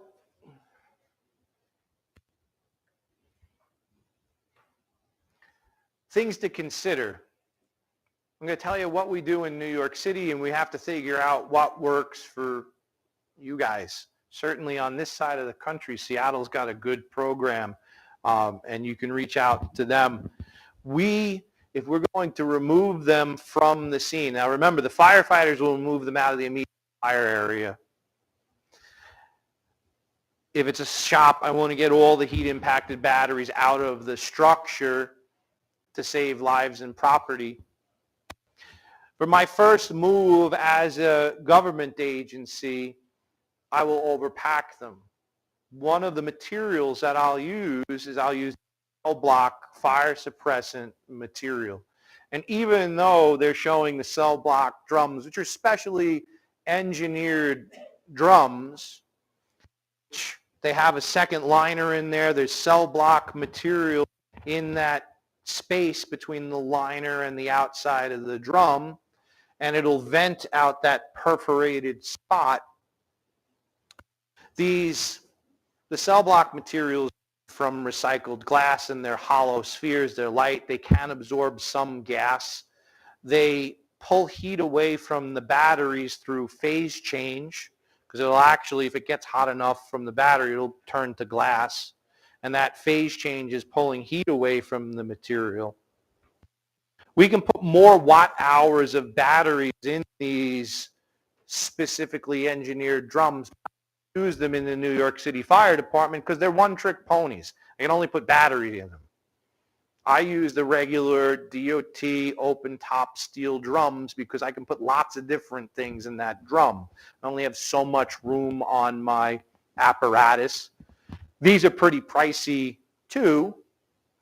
But what's interesting, you can buy them with call to recycle, and when you buy them, the cost of recycling the batteries is already built into the price of the drum. And that may work for your organization. We don't, but it is available. So we use the standard overpack 5-gallon, and the 5-gallon drums, cell phones, laptop batteries, RC car batteries, those are, good candidates to the 5-gallon drum. The 16s, candidates for, and the 55s, multiple mobility devices. We're talking about labeling. This is another wild, wild west thing. So when I label them, we'll have unique identifiers. Our response tickets will have a box number, which used to correspond to the old firearm pull boxes, which is a general location of the incident. The incident number is how many calls in that borough for the day. So if I was operating in Manhattan, it would be M, and if it was the 100th response in Manhattan, it would be M100 on the certain date and the certain box. I can go on my computers and I can identify that incident. So I can tie this drum back to a specific fire. I'll use the green labels if there was no injury or death. I'll use the red labels if there was an injury or death. So when they go to the sanitation holding facility, if an insurance investigator comes knocking on the door and says, well, I want to see that battery, how do I find the drum? So this helps with that.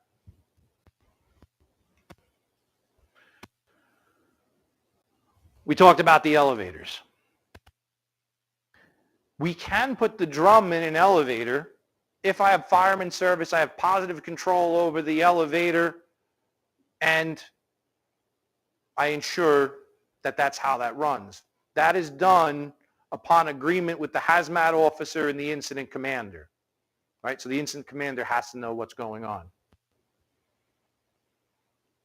We consider that removing as long as it's intergovernmental emergency public safety move. We want to prevent further injury. We want to prevent additional property damage. We want to prevent improper disposal. If I just leave it and I tell the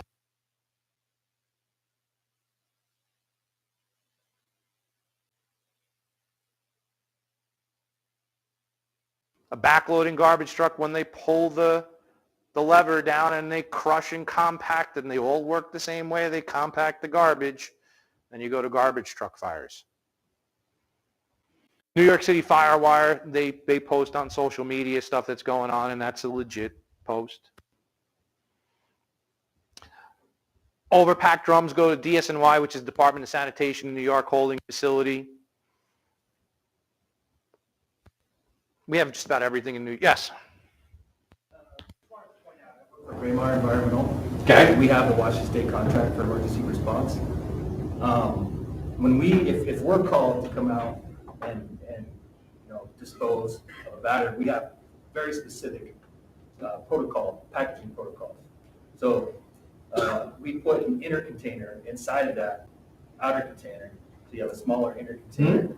We fill it with mineral oil, and then we put something like cell block or vermiculite in that. Right. This is not the only game in town. We're just telling you what we're doing. We have to consider, right? So, and again, he's coming as a private contractor. Your requirements are a lot stricter than mine are, right? So when my battery guy, if my battery guy comes in and he does, he's going to package the stuff at the scene at that e-bike store fire, and it's going to go on to its final destination. He's going to fill out the proper paperwork. He registers that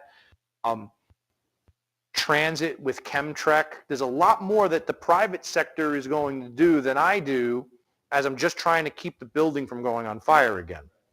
So commercial and residential are different.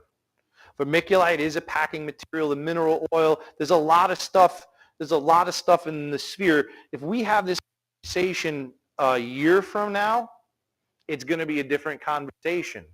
We may see brine baths. There's a lot of people that are testing that sphere right now, because if I can take that state of charge off, I am playing back in New York with field incineration. Right?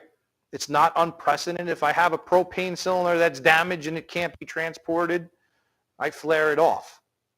Right? Right now, I'm not ready to speak to say that's an option, because I haven't performance validated this, but these will be options that you may see. There's a lot of people that are researching some of this.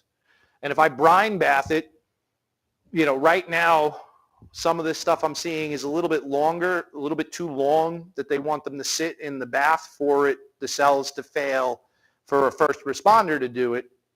But as more data comes out, that may be an option. Now, so DSNY is going to hold green drums with no injury for 30 days before it goes on for final disposal. They're holding the red ones for 90 days. And this is still something in flux right now. Like, one of the interesting things I learned, and I may be speaking, but I learned a lot coming here. Michael Abraham from ATF, I didn't know he had the capability to do those high resolution CT scans of the battery. And I talked to my supervising fire marshal. I'm like, hey, did you know about this? And he's like, no. I'm like, well, we got to talk to them. Right? But one of the things that we haven't addressed it yet. What about a chain of custody thing? Like, one of the things I discussed with the fire marshal is they have bolts for the drums that you can put an evidence tag in there, right? That my hazmat team sealed it. It has a certain number, and I can't open that bolt without destroying the tag number. So now, I said 6 deaths. You think somebody might, that might end up in court someday? Chain of custody might be an issue. Who thought of this stuff? Right? We're still figuring it out. Yes? Questions is, you know, when we have failures in a new technology, a new material, codes typically try and catch up to address it. So when the hoverboards start catching fire, you know, we saw a UL standard for personal mobility devices get created. So the question I have now is, are there gaps in that standard that we need to update? And so I know you talked about taking photos of the equipment before they go on the drums, but is anyone actually looking at whether or not these devices are listed? Can you speak to that? So, to my understanding, the listing is an optional, it's not a required standard, right? And that's one of the gaps in the code, that it doesn't have to be UL listed. We are, in our public safety messaging, we're talking about only buying UL listed devices, but I could tell you that a lot of them on the market are not. The hoverboard was a very unique thing in time. It basically came on the market in a flash, one real Christmas season, and it was pretty easy to get a hold of. The market saturation of all the mobility devices, it's mind-boggling how many different companies. So I don't think we have the same opportunities. I'm trying to, in that gathering information stage, try to come up with it. If I could tie it to a manufacturer, I can. The New York City Fire Department has had conversations with the Consumer Product Safety Commission. We have our partners at UL. So one of the more common brands that I go to from Response is Fly e-bike, which is just a Chinese private label. If you wanted to buy those bikes, it could be Bob's e-bikes out here, right? So they're doing some failure testing analysis on Fly bikes in November in Philly. So we're trying to gather data, but we're definitely behind the eight ball. Wild, Wild West. We're making it up as we go along, right? The stickers are working out very well. The next will be the labels. We don't have a national database to report it, right? These are all capabilities gaps that we're trying to address. And it's better when we speak with one voice. It's just not that annoying lieutenant from New York City making all the noise, or the captain on the other end of the coast who's going to retire anyway. And listen, he'll be on the chicken farm not too soon. So, right. So, but when we It's 2849. It's worth writing down. I know that FDNY is considering, hey, if you're going to buy these things as a business, they're going to be 2849. He's absolutely right. It's a voluntary UL standard, which I frankly had never heard of. I thought they were all like you had to do this thing. It's not. It's how it got to 2849 and what they do is fascinating. It's worth 2-3 hours of reading the material, and yeah, it's worth reading. But again, it's voluntary. What are you going to do? What are you going to do? So, final disposal for the residential, it's facility by Veolia. They're actually going to repackage the drums in accordance with Department of Transportation regulations for final disposal. So when we leave, other considerations we want to have is a investment. Batteries are. That's the first thing. Where are the batteries? Right? Where are they in the community? Where are they originating from? Where are they stored? All right, you guys have lime, right? Where's that lime warehouse? Where are those limes? How are they being transported? I know it burned. But they have a new facility now. Do you know where that is? Right?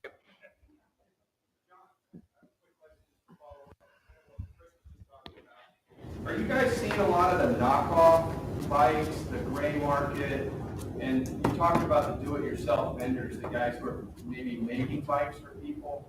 So going back to the UL listing stuff, as long as people are able to buy stuff on Alibaba and eBay and all of that, have you had any of the counterfeit bikes? Yes, we've had gray market stuff. We've had do it yourself. The bike shops I have a lot of them. So they don't have to go to, they don't have to go online. They're close enough within walking distance to get them. Like I said, I'm seeing a lot of that Fly brand. They have the best market saturation in New York City. We see the secondhand batteries. We see the battery modules being it themselves. We are seeing gray market batteries. We're seeing gray market chargers.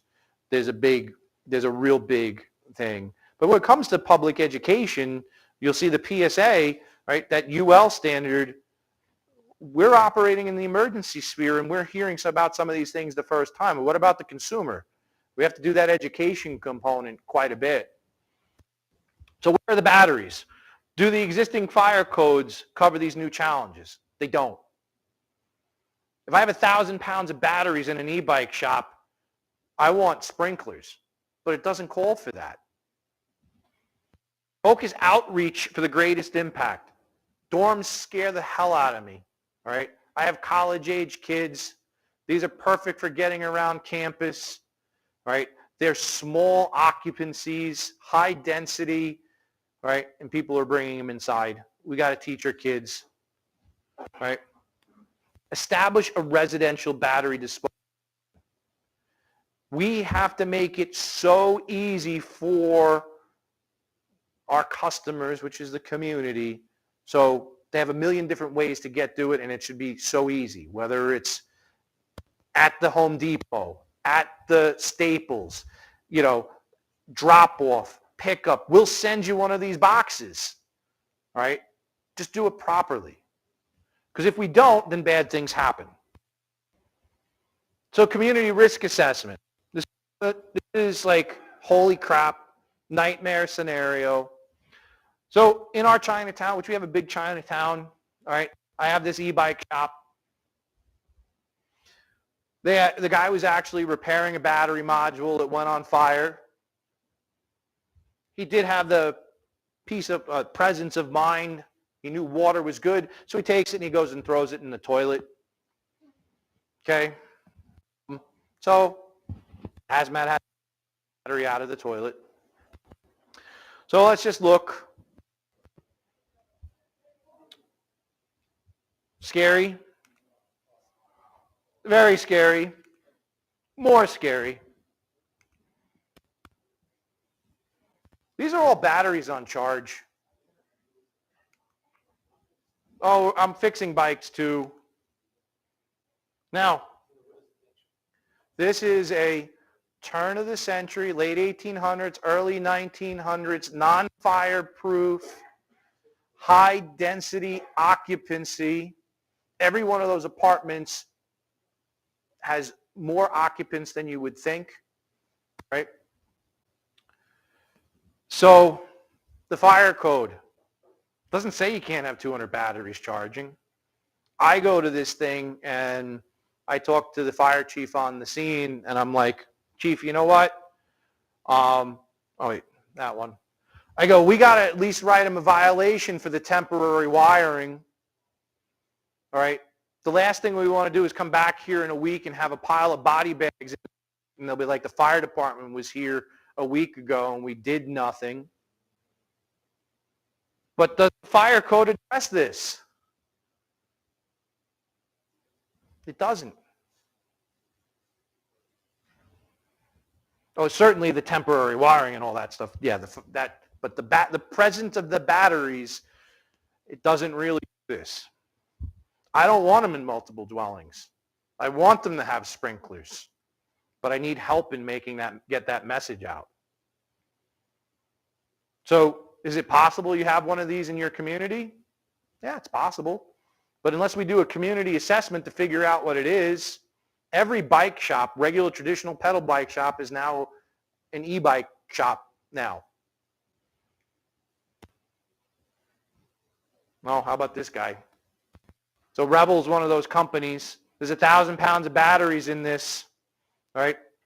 Rebel has that Vespa-style e-bike or scooter, and there's an embedded cell phone in there. At night, it goes around and says, I need a battery. This guy goes out in the middle of the night and he delivers batteries. There's no placarding on here. If this goes up after he pulls, if this guy goes out and all those are fully charged because it's early in the evening and this goes on fire, do you think this is going to behave like a regular car fire? Nope. Some of these manufacturers, they're going to come in, they're going to pull into an enclosed warehouse and they're going to plug in a couple of extension cords. Do you know where these guys are? Community assessment.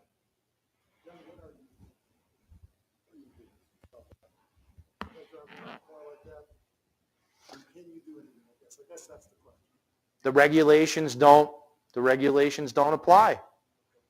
My DOT guys. Does DOT do we have a solution for this? Yeah, the regulations do apply. Okay. We have to take a look at these individually to see what they're doing, how they're transporting, are they secure? There's all kinds of things as far as that goes. Because some would say that this follows on materials of trade. Well, so like this, you know, take it out. It's less than 1,001 pounds, so we.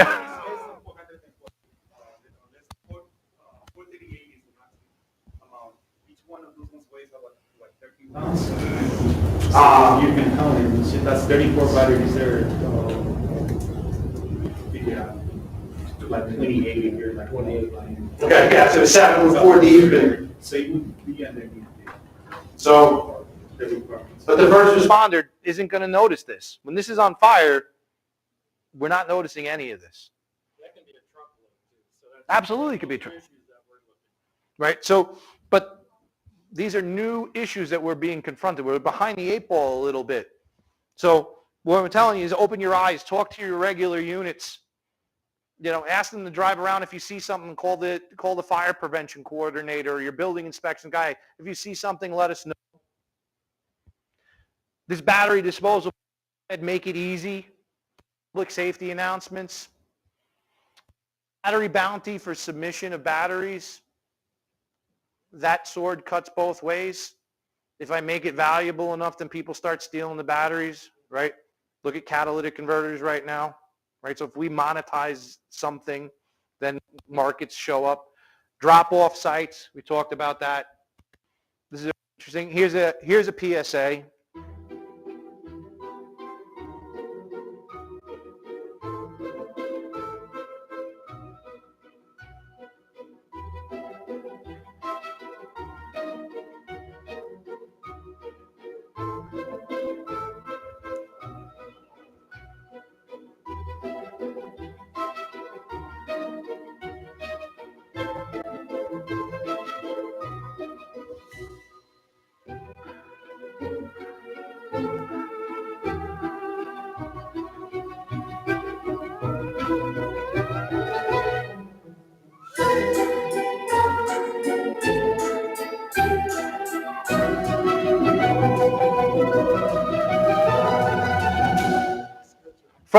From the UK, it's almost Halloween. How did I not put that in the presentation? Right? We have to educate our people. Residential, right? What's your plan for home energy storage system? Right? I have one of these Teslas, Tesla batteries or Powerwall. It doesn't have to be Tesla, but Tesla is the dominant market. But it could be it could be Generac. There's lots of other brands that are out there. But right now, a lot of places they say you can put this in the home, you can put it in the basement, you can put it in the garage. I have this. It's hooked up to the grid. It's hooked up to the solar array. It's in the garage. It wasn't the cause of the fire. The internal combustion engine car wasn't it. Heat impacted this. Aggressive fire department, you guys get out there. You're in there in 10 minutes. Put the garage fire out. The primary structure isn't damaged. Are you going to let somebody go to sleep at night with that heat impacted battery bolted to the wall? I'm not going to sleep good at night at that. All to take this. Not the utility, because it was probably put in by a third-party installer. And they're like, it's not my problem. I sold it to the customer. right? We talked about those solar panels are generating all the time. They'll generate electricity with sunlight. It's also hooked up to the grid. I don't have an energy team, right? But how am I getting this off the wall? Because I got to disconnect this system from the structure, the PV array, and the grid. And again, it's going to happen at 3 o'clock in the morning when there's not a lot of people to answer the call. So start thinking about that now. I would like there to be isolation switches from the array and the grid and away. It's nice. It's a thing of beauty there. All the screws are hidden, so I got to take this thing apart just to get to the screw so I can disconnect it from the wall. So who's responsible? These are stuff. Night. For the residential, we talked about these. Now we're going to talk about some specific tools in the trade. These are some of the things that we do in New York City that you may want to consider. When these things burn up, sometimes I have to remove the battery from the device. I can't stick that whole Vespa-style scooter. So how do I do that?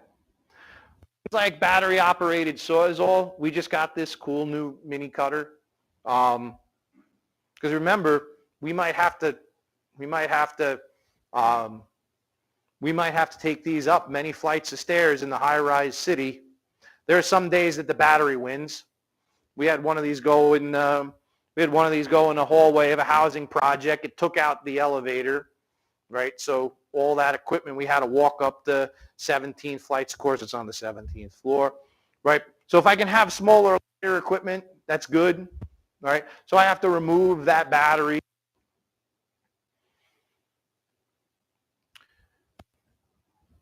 This particular has a ton of 18650s in this steel box.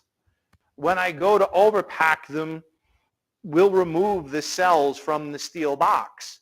Because the way that cell block works, it needs to come in contact with the cells. So if I put the steel box in the drum, it's going to cook a whole long time in there. And now the smoke and all that stuff's coming out of the drum, and then they're like, your stuff doesn't work. No, this box is in the way.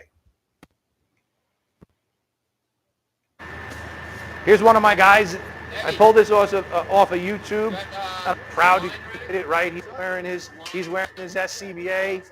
He's even got his chin strap on. So, my chief of safety is going to be happy with us. There's one of those devices, and there's that box. So, hand tools, right? So, using the screws and some screwdrivers, all right? You can have multiples of these, and we can see rigid wall cylinders inside this box. We can see prismatics or pouches inside this box, and it's just whatever the supplier has. I guarantee you, this is a fly bike, and just happens to be that's where they source their batteries. They source their batteries from. So I did say I like the work table so I could get this guy off his knees, but he has a whole bunch of tools there. Here's my drum.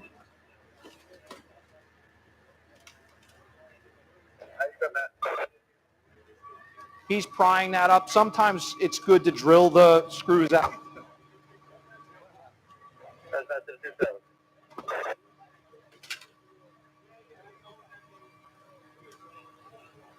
In this device. Once he's dumping the cells in there.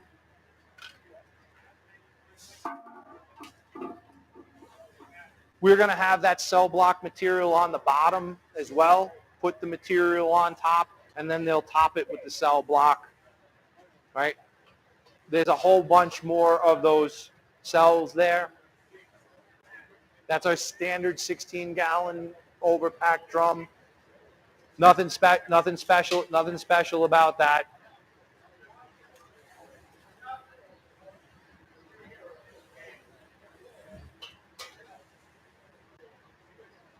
So I'm happy they're doing it right. They're protecting their respiratory system.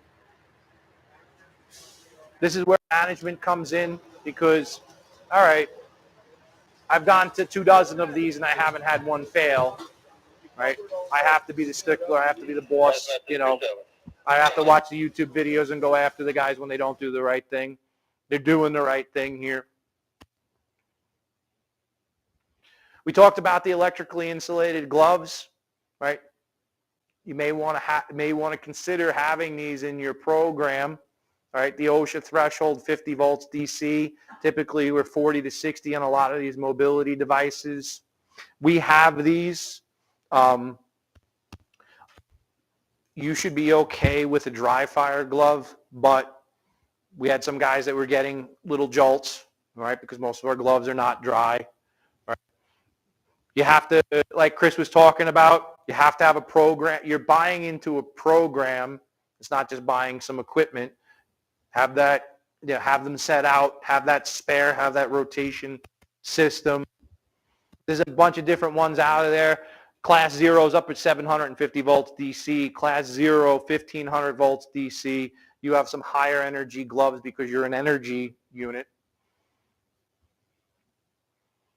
So that standard energy poses a risk, all right? Sometimes we bought insulated hand tools because you know what? Sometimes the Sawzall, the guys get very comfortable doing what they do, which is wrecking stuff. And so sometimes it's better to do that with hand tools. We had a battery symposium and we have a Google Drive. So if you guys scan the QR code, this will take you to our Google Drive.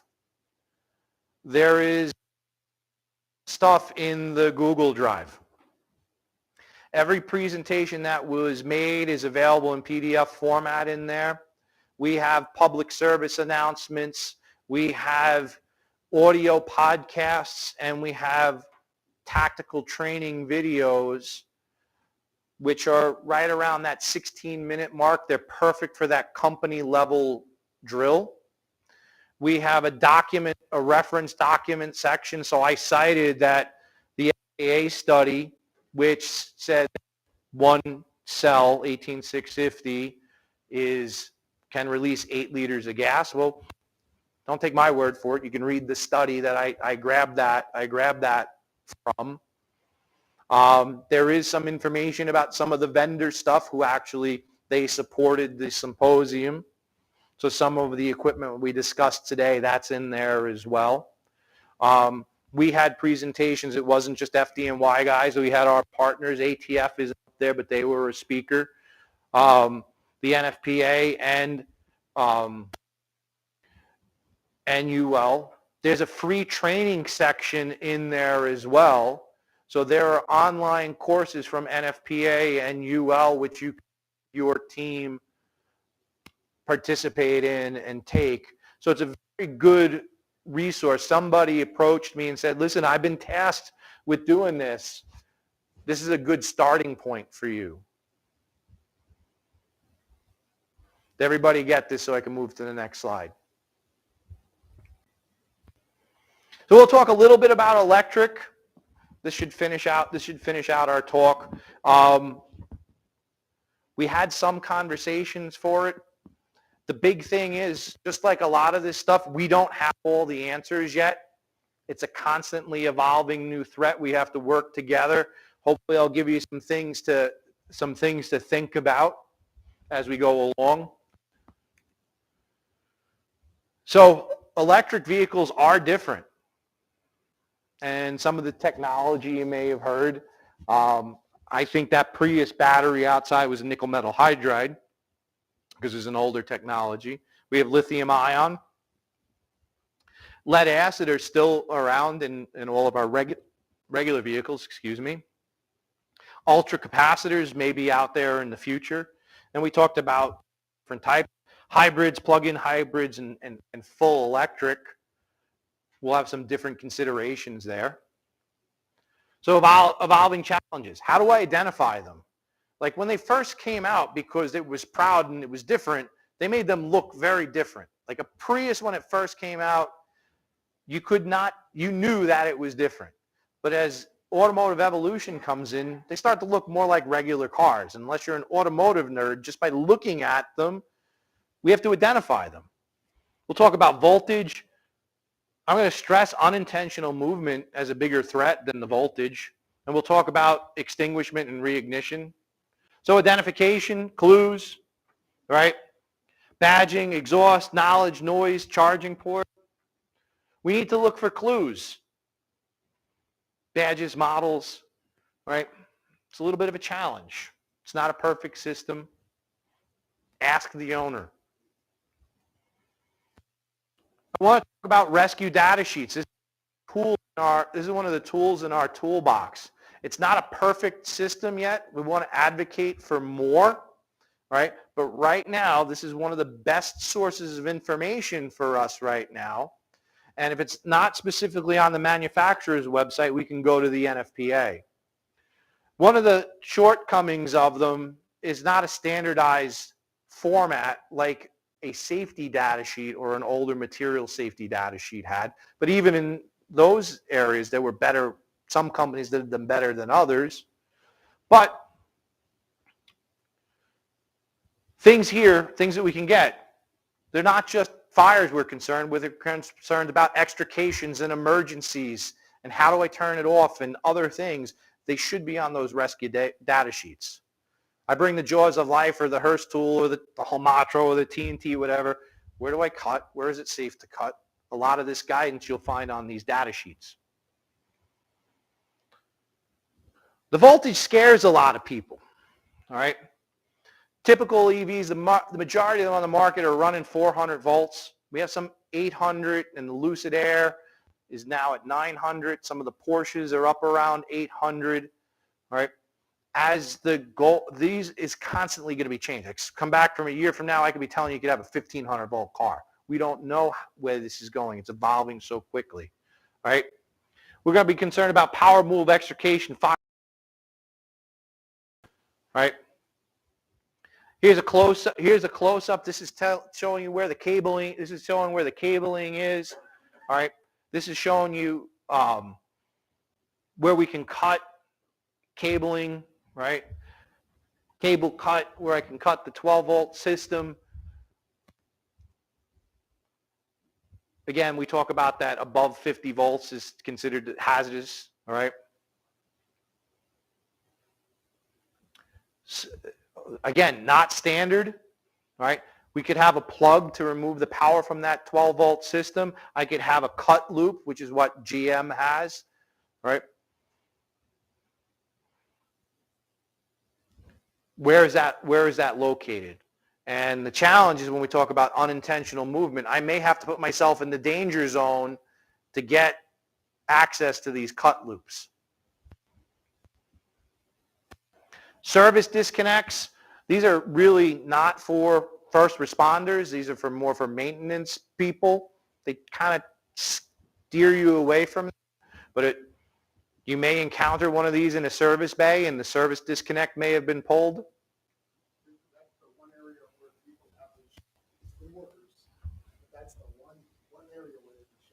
When they're working on the cars and the service disconnect. Yep. First responders, not so much, but service techs, yes. Very simple, right? This is pretty, most first responders. Uninspected movement. No first responder in the United States has been injured by the high voltage. First responders are routinely hurt by unintentional movement. It's silent. I can't tell whether it's in its drive mode. I don't have the sound. Some of this we have with internal combustion engines with start-stop technology. I could be stopped. I have my foot on the brake. The engine turns off. As soon as I take my foot off the brake, it's up. But the B's are different. Is the amount of torque, instantaneous torque that's take an EV and you could take that big apparatus chock and you can throw it in front of the front wheel. If that EV wants to go, it's going. So you don't want to be in front of it. This is something. Considerations, we'll talk about the emergency plug, apparatus positioning. We may have to think about different wheel chock, other options. Anybody see this video? Okay, this is one of my guys. Not hazmat guys. This is a firefighter in Rescue 1. It's the terrifying moment an SUV rolls over one of New York's bravest. It happened in busy Midtown Manhattan after a black BMW SUV crashed into a white sedan. A firefighter was trying to stabilize the BMW when a witness says the driver, who was trapped inside, accidentally hit the gas, causing the vehicle to come crashing down, crushing the firefighter's leg. Fellow firefighters and some good Samaritans rushed in to save him. So who was that brave firefighter pinned underneath? Firefighter Ray Warnock from Rescue Company 1 broke his femur. That's a potential career-ending injury.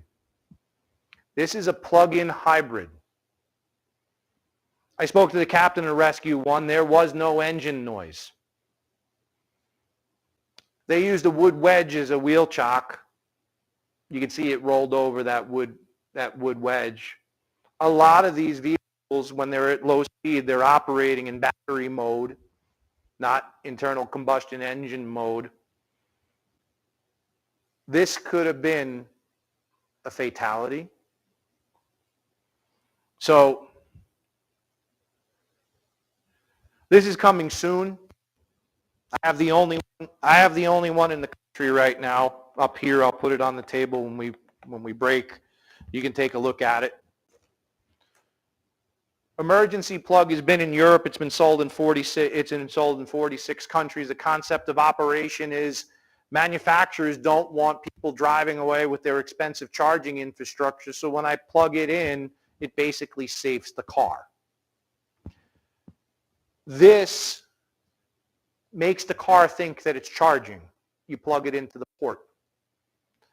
So you plug it into the charge port. It'll either go into park or neutral, and you can't move the car. Even if the car is driving, and we've done this where I had it in a roll with the gear and drive, when I plug it in, it saved the car. Now, this is an and, not an or, right? You still have your procedures. This doesn't replace manufacturer's recommended procedures, but this may give you an extra thing as safety. Right now, the overall sale market is about 2% of U.S. fleet is electric, but it's going to be a lot more. So start thinking about these sort of things. It won't work for a non-plug-in hybrid because if I can't plug it in, I have no place to put the port. But the battery plug-in hybrids and the full battery electric vehicles, this might be something to have in your toolbox. It also gives you some advantages because as soon as you can remove it, you may have to do the start sequence again, but you can reuse the car. If I come in and I cut that cut loop from GM, now I got to tow it away. So if I just had an overdose or an intox, right, and I just want to safe the vehicle, right, when they're done, we can now move the car. So this is something interesting I wanted to share because we did have that personal event in New York City. So the owner, of course he's a business guy, but he's a cool guy. He used to be a fire captain. I reached him. He was on vacation in Spain, and I told him we were having our symposium. And I go, I'd really like to address this. He saw the video, and he's cut his vacation in short, and he actually flew to New York. So good guy. Consider apparatus positioning. It might drive over that wheel chock, but if I park the bumper of the rig on the car, it's a pretty safe way of doing it. Let's talk about fires. This is a hot topic for a lot of people. What do we do? All right, again, keeping the perspective that Chris gave you, right? 52 vehicles. Florida is going to be an asterisk for when we look at this year, of course. All right. We're going to ask some questions. Not every EV fire is a battery fire. All right. Noting what type of battery it is, pretty much everything today is lithium ion. If you have one of those older Priuses or maybe some older Nissan Leafs, you may have some nickel metal hydride out there. One of the frustrating things is I learned there's no universal way of dealing with this. The different designs that are out there from a structural engineering standpoint make fighting fires differently. Some Tesla models will have an aluminum pan under the battery module that when the cells fail, they'll actually burn and drop out. GM, who's using the pouch style, has a steel plate underneath there. They're going to behave very differently under fire conditions. Urban versus rural, why might that matter? Water. I'm in a volunteer system. I have a 1,500 gallon tank truck. The next community is a half hour away, and they got a 1,500 gallon tank truck, right? And then when they're hooked up to charging stations, right? Still today, this is the best option for us, right? Water. Car fire, battery not involved. Put out the car fire. And then the post-fire will have those considerations. There's no universal agreement. We definitely want to put water on them. Foam is not recommended by most of the manufacturers' data sheets. Full submersion, this is kind of big in some places in Europe. It's resource intensive, right? But the thing is, the brothers figure it out. We had that one Chris was talking about in California. It was in a yard. It was dirt, so they dug a trench. They put it in the trench, right? We'll be creative when we can. If it's actively charging, that's an electric fire, so follow your procedures that you would for any electric fire. Keep in mind, fast charging, I've got some pretty kick-ass voltage going in there, right, to support that rapid charging. So we want to disconnect the power supply as close as we can, all right? And once the power is off, now we can treat that like a regular fire. The rescue data sheets, they may give you some guidance. This one was pulled because it actually has some ports that will go, if you flow water, the water will go in those ports into the battery in this Acura hybrid. I like that. There's some in Europe that have you lift up the back seat, there's a little removable door that you can put water in them. But again, vehicle specific. If I don't have I got to at least look up the data sheet. So we'll talk about a couple of different options when we have. There's pros and cons to all of them. All right, water from the hand line, directing it on the battery, cooling them. We were talking, one of the challenges of this is getting water to the seat of the fire, right? I'll use an analogy. This metal box that they build this in, I liken it to a pizza box in an oven, right? I have 3 sons. They're lazy. At the end of the night, instead of breaking up the pizza box, they throw it in the stove, right? All right, I'm going to cook dinner the next day. I preheat the stove and pizza box is on fire. Now, if I come with my 2.5 gallon water can and I spray the outside of the stove, am I putting the pizza box out? Now, I can turn around and I can wait for that to burn out, and I go get the hose. And now I'm flowing 5 gallons per minute on it. It took a half hour for that pizza box to consume itself, right? And now I used all this water. Did I use all the water? Did I need to use all that water? Because I didn't get the water at the seat of the fire. One of the challenges of EVs is getting water to the seat of the fire.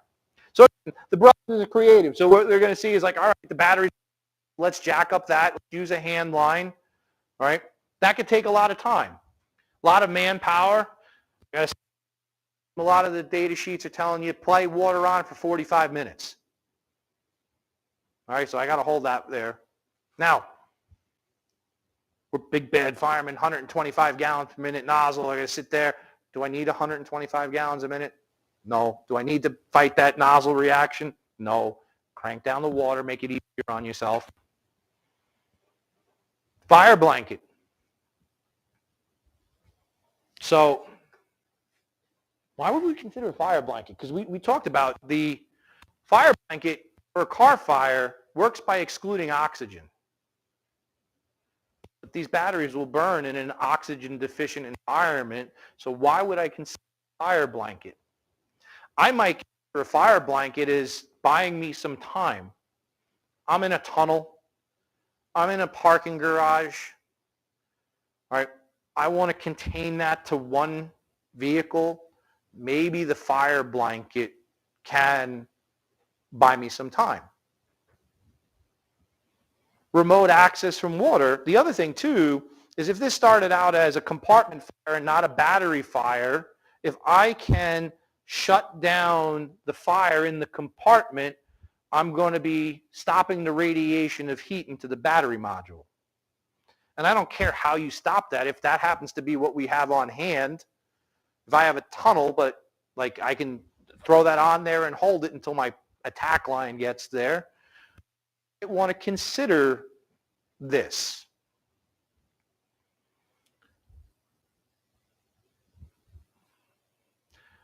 Cons, it doesn't extinguish the batteries itself.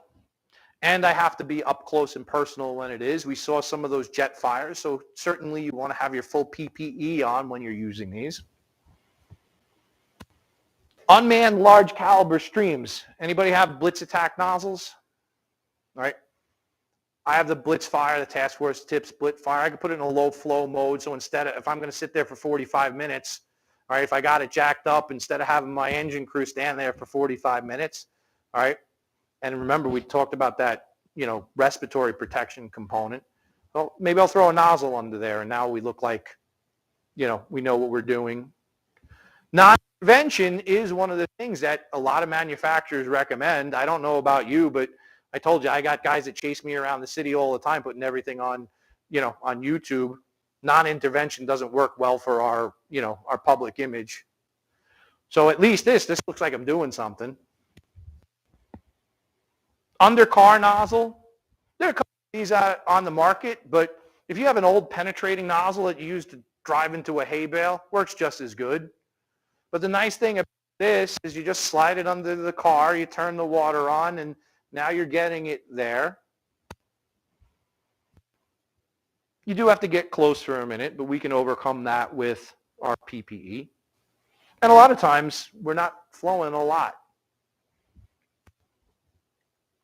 This undercar penetrating nozzle, this is a controversial piece. You have one of these tomorrow. It does some neat things that nothing else on the market does. It can get water into the battery module. Some manufacturers really hate that idea. Driven spike, which will drive right into there, and it'll start flowing water at 8 gallons per minute. So I'm getting water right where I need to get water from. And because there are cooling lines between battery modules, because they want to keep them at a nice temperature, if I'm pumping 8 gallons per minute into one module, it actually should get water into adjacent modules. But again, that's going to vary on design. Lucid is starting to double and triple stack modules, which that's kind of new to the market. This room on the rig, really you want to know what you're doing, so there's a training component to it. But it's the only thing on the market that's offering some solution about getting in there. Otherwise, I need the module to open up on its own, or I have to make a breach. There are a couple of, there's a penetrating nozzle in Europe where they come in the compartment of the car and they reach in and they have somebody drive it through the floor of the car with an axe. I don't like that one quite so much. I like this a little bit better. But again, in the absence of a real solution, people are going to come up with ideas. So all of these things are for you to consider whether or not they would work in your municipality. I have one of these right now on loan. I don't know if I'm going to buy one, but if I did, I would only give it to my specialist unit. I have 17 hazmat technician units, and I would buy one of these if I did for hazmat company 1. Some undercar nozzles, my technician units. I haven't put together my car fire plan. While we were on break, my battery recycler that I work with, he's actually getting one of those. One's neat where the door opens. You can winch it into the box, close the door, and fill it up, so you don't have to have that crane truck. So he's like, he called me. I got something cool coming. So next time I'll have some pictures of that. So that's our full submersion. This is kind of like what they have in Europe. And a lot of the standard tow trucks in Europe are that crane style tow truck. Yes. It's moved to the waste management industry. And there, in the Netherlands, there are 13 like 20-yard lowboy haul-off trailers. And it's the salvage yard now that's taking responsibility for putting the vehicles in them, and they're doing it there. That's definitely becoming a common practice now in Europe. Yeah, so Europe has higher rates, especially the Nordic countries, have much higher rates of EV adoption than we do, right? Some of them, there are more EVs sold than internal combustion engines sold in some of the countries.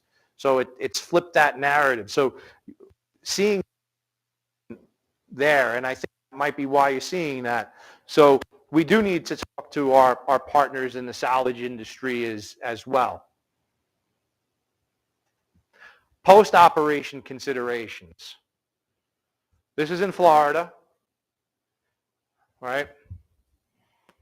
I would consider authorized tow operators for electric vehicles. This way, the fire department has done training with them, education with them. They've insured certain things. When you go to the tow yard, they want you to have a 50-foot diameter from the damaged electric vehicle from anything combustible. New York City real estate is expensive, all right? Especially when it's got to sit there for like 3 weeks or until we figure out what to do with it. All right, well, guess what? If you don't have that requirement, you don't get to pick up EVs. I would consider, all right, it's 10 miles to the tow yard, but it's got to go through downtown. You know what? Why don't we send an engine company as an escort? So if this happens, it just happened to be, it's parked, on this corner I have the nursing home, and on this corner I have the nursery school. Maybe we should send the engine with them and get them to the tow yard. Did anybody ever think about this?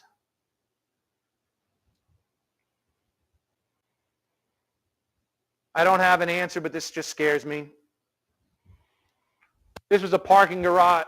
This picture was in Brooklyn. It went to a 7th alarm, which is a lot. A lot. That one's in Liverpool, England. Notice the concrete is gone, the temperatures that are involved, and these are non-EVs. Now I get the automated parking garage. They're planning these. They're planning on having charging stations in the garage, right? Where are my codes people? Where are my fire prevention people? We need to talk, right? These automated things, they're not really designed for human occupancy. How long is it going to take me? Most of us are running 45-minute cylinders, right? I'm going to go subterranean to this place that really wasn't designed for ease of ingress and ingress, with no power, with blackout conditions.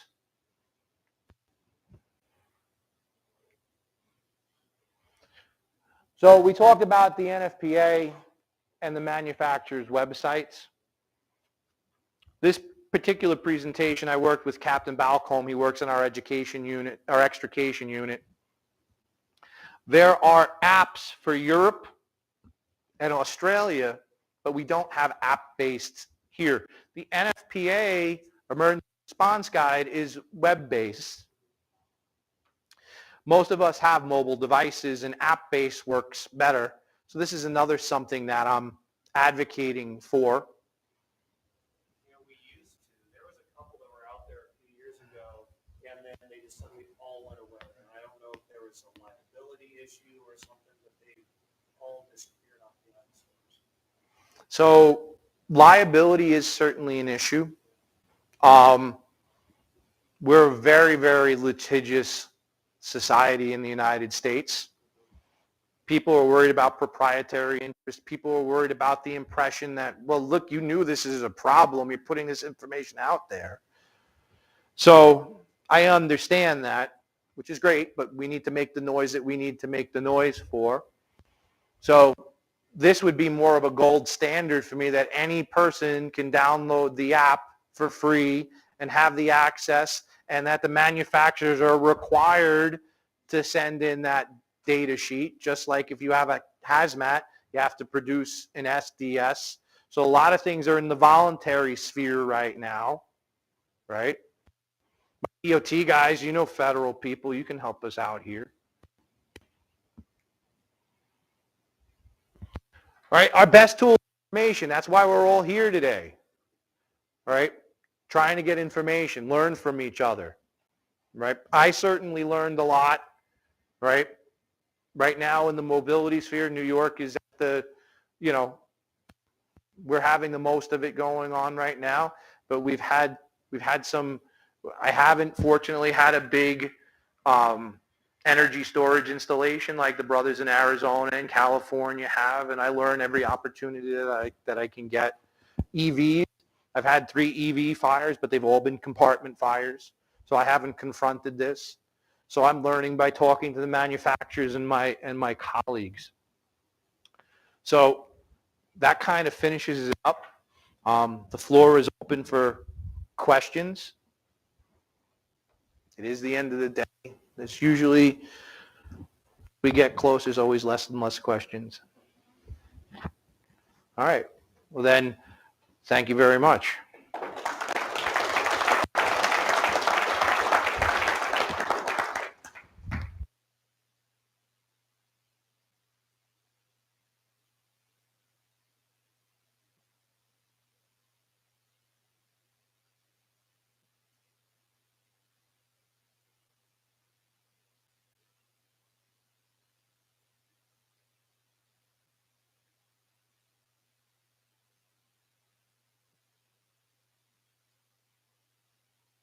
He's invested in it probably more than most of us, and he's still asking questions, and you know, that's a big deal, I think. So we appreciate you guys, or you coming all the way from New York and helping us out. 2 planes. 2 planes, 10 hours. The captain says have a nice flight based on his presentation. Yeah. Let's take a 10-minute break, and then we'll have Chris Pfaff come and talk about codes.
You want to talk about it? All right, we're about ready to get started for the next 2-hour session. Don't worry, I don't have a ton of slides. We're just going to be talking about the most exciting portion of the entire 3-day symposium, code. Yeah, Chief Strickland really set me up after Lieutenant Cassidy to talk about the fire code and what it means to you. So before I get into the code, I'm going to talk about a few other things as well. My name's Fire Captain Chris Pfaff. I'm with West Pierce Fire and Rescue. For those that do not know, West Pierce Fire and Rescue is in Pierce County. We're just outside of Tacoma. We cover the cities of Lakewood, University Place, and Stillicum. I've been with our agency for about 18 years now, and the majority of my time I've spent on the line, on our ladder truck, and then on engine 20, which is our rescue tech engine. So started out as a rescue tech for the first few years, became a hazmat tech, got integrated with our Pierce County hazmat, the Pierce County hazmat team, which consists of West Pierce, Central Pierce, East Pierce, Graham, and Gig Harbor fire departments. And I've worked a lot with Scott Lancaster and many others, teaching a lot of hazmat classes across the region and across the state for all the hazmat, if you will. I'm also a Washington Task Force 1 member in the hazmat realm, and that's where I've started to talk about a little bit of issues with this when it comes down to the issues of lithium-ion batteries. Within the last few years, however, I ended up sliding over to our prevention division, and I accepted an investigator inspector position there, and I've been learning the code. There are many members inside this room right now that have a lot more experience with the fire code and with regulations, way more than I do. We've heard them, we've talked about them, we understand a lot of that. But of course, being with that background of hazmat that I've had and being able to read the code and take a look at it, it comes down to some of the interpretations and a lot of the limitations. Like Lieutenant Cassidy talked about just earlier, is the restrictions that we have with anything code related, whether it be the International Fire Code, whether it be DOT regulations, which I know that you guys are working on, FAA regulations, which we were talking about right before lunch. We're all trying to catch up on this. And of course, like I've talked to a few of the other inspectors in here, the difficulty comes down to the application and integration of this. The technology is so fast and advanced that we aren't able to capture and start catching up on it. So just recently here in Washington State, we finally have jumped up to the 2018 International Fire Code. And I think I was talking to Melissa, next year, July 1st next year, we're going to be going to the 2021 code, which of course is still a little bit behind the times, but we're getting steps towards that. So we're going to discuss some of those portions and some of those restrictions. And for any of our responders, any of our first responders, second responders, everybody else in industry, that lets us identify what those limitations that we have are going on that. Now, like I said, I'm not Matt. He knows, he's on the panels, he works on all these. I'm just talking basic with the International Fire Code and what it means here for the majority of the responders from Washington State. Idaho is the same with their code revision. Oregon, you guys are advanced a little bit further ahead of us on that. But once again, the 2021 code does give us some benefit for fixed facilities. But like Lieutenant Cassidy talked about, what are we going to do with those other issues that we need to talk about? So let's talk a little bit quickly about the history of the fire code and what we're looking at for regulations within our region here, the Northwest. So 2015 IFC was what we had just a few years ago. We just accepted and adopted 2018. We're pushing up to the 2021 code. And there wasn't really anything that discussed lithium-ion batteries, whether it be energy storage systems, whether it be consumer commodities, whether it be solar. There was a little bit, but it was very, very short. Within Section 608, which is building systems as a chapter of its own, they talked about stationary storage battery systems. They talked about some of the technologies, some of the chemistry, and some of the protections that we need for this. But once again, it was a very limited portion of this. There's also a little bit of mention in Appendix K, which is non-mandatory, about area separation with existing ambulatory care facilities. So you can see back then, of course, we had lithium batteries. Like the charts that Captain Green showed up, provided with the incidents of fires that we had via aircraft, via EV fires, everything else like that. We didn't see this trend start coming up until 2015, 2016, and it still was slowly progressing, and we were still trying to figure out what was going on. So 2018 International Fire Code, they did finally add Chapter 12, and that specifically talked about energy storage systems. So the battery energy storage systems and energy storage systems that Matt talked about from PNNL. So we finally had a chapter that was robust enough to discuss all the different types of battery chemistry, some of the protections, and at least it was the start of something. It's not the end, it's at least the beginning of a discussion. We also had permitting requirements for construction as well that were added and integrated with that in 2018. We finally saw some mentions in Chapter 32, which is high-piled combustible storage. But ironically enough, in 2018, I'm guessing once again this is from conversation, lack of knowledge, other things like that, lithium-ion was an exception. It was everything except lithium-ion EVs, everything except trucks having lithium ions, everything except lithium ion technology. So it was actually completely removed. They did verbalize it, but the batteries, lithium ion was not part of it. Every other battery chemistry was mentioned in Chapter 32. So once again, we're seeing some of the ebbs and flows that we have to worry about as first responders, second responders, everybody else like we are with the lobbying powers to be. And of course, the same verbiage was still in Appendix K. Right now, like I said, we're on the 2018 edition of the International Fire Code here in Washington and over in Idaho. Each of the states have their own respective additions and amendments to that. But 2018 had those requirements for area separation between 1 hour and 2 hours, depending on the facility. And I'm not going to get really down to speeds on the code, even though this is a whole code section. I got 45 minutes, and I know you guys probably want me to get you out here earlier anyways. We talked about rated walls. Fire detection and suppression. There's a lot of gas detection verbiage within Chapter 12 when it comes down to all the different battery technologies. So that helped at least continue and begin on with this. I ended up presenting at the Fire Prevention Institute last week with Dr. Karen Grove from Seattle Fire, and she discussed about this extensively. So first, I do want to make sure I thank her because many of these slides I acquired from her. From that discussion. So we're saying a lot of the same things that we did talk about last week.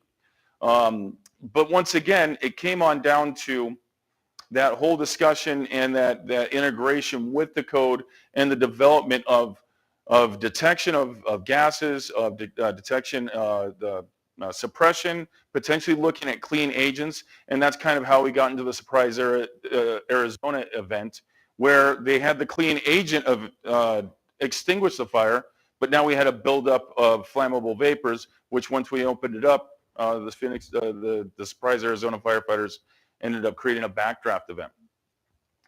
The 2021 code, it's not codified here in Washington, but it's much more extensive. So we have a lot of extra additional verbiage talking about the safe installation and maintenance of materials. Talks about annual testing requirements of energy storage systems, as well as all the electrical components like Matt talked about yesterday. So there's a ton that goes there talking about the second generation battery systems, how they are allowed.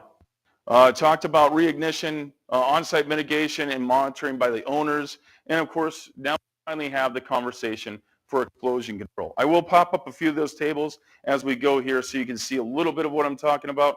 Once again, I did not copy and paste a ton of the code because that's just going to put everybody to sleep. We have updates in these tables for the kilowatt hours, for the sizing, for the hour requirements, for area separation. So there were a few updates on this, and I'm still looking forward to some more cleanup. So this is a 2021 poll that I took off of the International Fire Code. We have all the different battery chemistries that we traditionally see in energy storage systems. Once again, we're just talking about fixed facilities, not going with anything else. And we're looking at the commercial realm right now. The International Fire Code provides those regulations for the commercial side. The residential side has its own book, its own codification. So we see the threshold quantity is 20 kilowatt hours. And as an example, a Tesla Powerwall gives us 13.5 kilowatt hours. So it doesn't rate any of the requirements that we need to look at here. And that's pretty much driven because of the residential versus commercial side of this. John. What happens if you have two power? That's where the discussion has to continue on. And with the fire marshal, it would be codified under the International Fire Code if they had more than one Tesla wall that would go into the commercial side with the IFC, at least for here. So we had the same threshold quantities in 2018. So for those that are keeping score for right now, we are at the same table as the updated table. So we have the same stuff going for between 2018 and 2021 right here. The maximum level quantities, we see 600 kilowatt hours for all these. And once again, we get above that, then we have to start talking about the additional precautions required. We're going to have to take a look at the performance-driven code as we go through this. There's a lot of discussions on how much we're looking at. And of course, I don't want to speak too much on it because I don't know too much on it. The Tesla gigafactories or the mega factories, the energy storage systems, like what they had down there in California just a few months light up. There's a lot of extra code that they have to worry about when we get above these maximum allowable quantities for area separation. Matt has a lot more about that. No, actually, I just want to clarify those last two slides. That one before this one, the threshold point. This is when 850 or the IFC section kicks in. Okay, so if anybody wants to put in less than 20 kilowatt hours of lithium ion, it is not. There's no guidance, no requirement under the IFC. So if a commercial building wanted to put in one Tesla Powerwall, there's no requirements for any of those listings, anything else. However, if it's going in a house, it's 1 kilowatt hour. That's a threshold for residents. This is the maximum allowed quantity. So one is when the code takes effect. This is when you now need to do other provisions or kicks in the higher occupancy hazard class. And it's an important thing that you just said out there as well, that even in residential, it can be commercial, and even in commercial, it doesn't hit that threshold as you're talking about. Right, so if I have a huge mega mansion and I want to put in more than 80 kilowatt hours, which is the residential kind of maximum, I can do it. I just got to follow all of, chapter 12. And that's the biggest thing with this that brings a difficulty for plan reviewers and code, as well as getting down to suppression, is a lot of this information isn't coming across the fire marshal's desk. And it's not getting down to the suppression crews, just like we're seeing that we're running into houses and we're running into commercial facilities with very small ESS or batteries anywhere. And that's being the suppression guy, and just over the last few years jumping into the prevention world. That's the frustration I see with this, is that we don't have that information because the code doesn't talk about it. But the code doesn't talk about it because some of the areas we don't have the legal authority to talk about it or request it. So we'll get a little bit more into that and how we can work with this. And once again, the other table we see is 1206.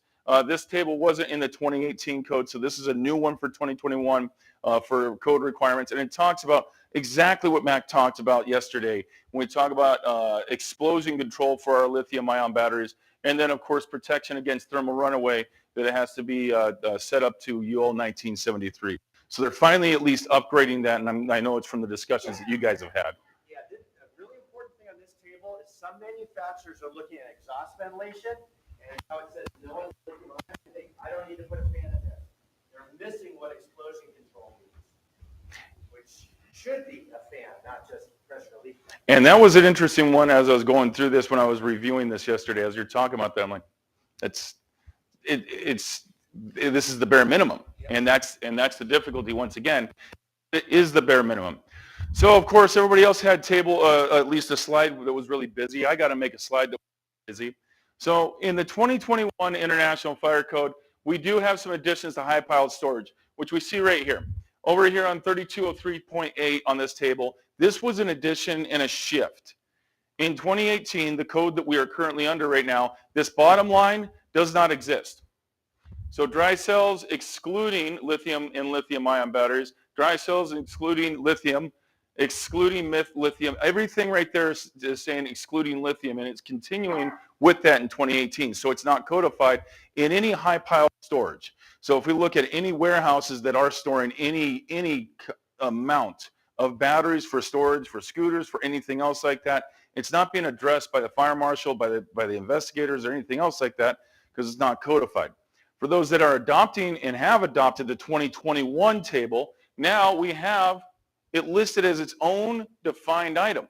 And that's a critical factor right there that's going to change a lot of the construction and, of course, the sprinkler regulations as we go through this, with it being listed as a high hazard now. So that's a very important shift that we can go off of right there to at least address some of those concerns. If we know that a warehouse is going to be storing lithium-ion batteries in this area specifically, we can now look at that classification for high-piled storage and go to the high hazard regulations for that. So that's a great benefit for us. We also continued comments on area separation. There's a little bit right down there on incidental uses. They finally put a little bit area separation as we go through that.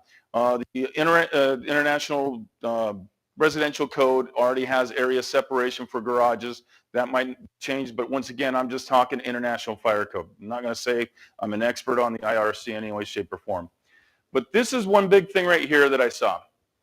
For 2021, an operational permit is required for stationary and mobile energy storage systems regulated by Section 1207, which is the Energy Storage System Code. So now we have an annual permit requirement.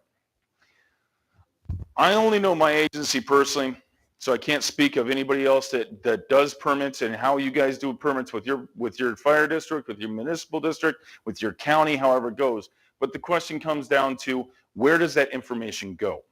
For me, it goes into a file cabinet, and then the fees get sent off to the city, and that file cabinet stays shut until we put another permit application in there for our annual permits.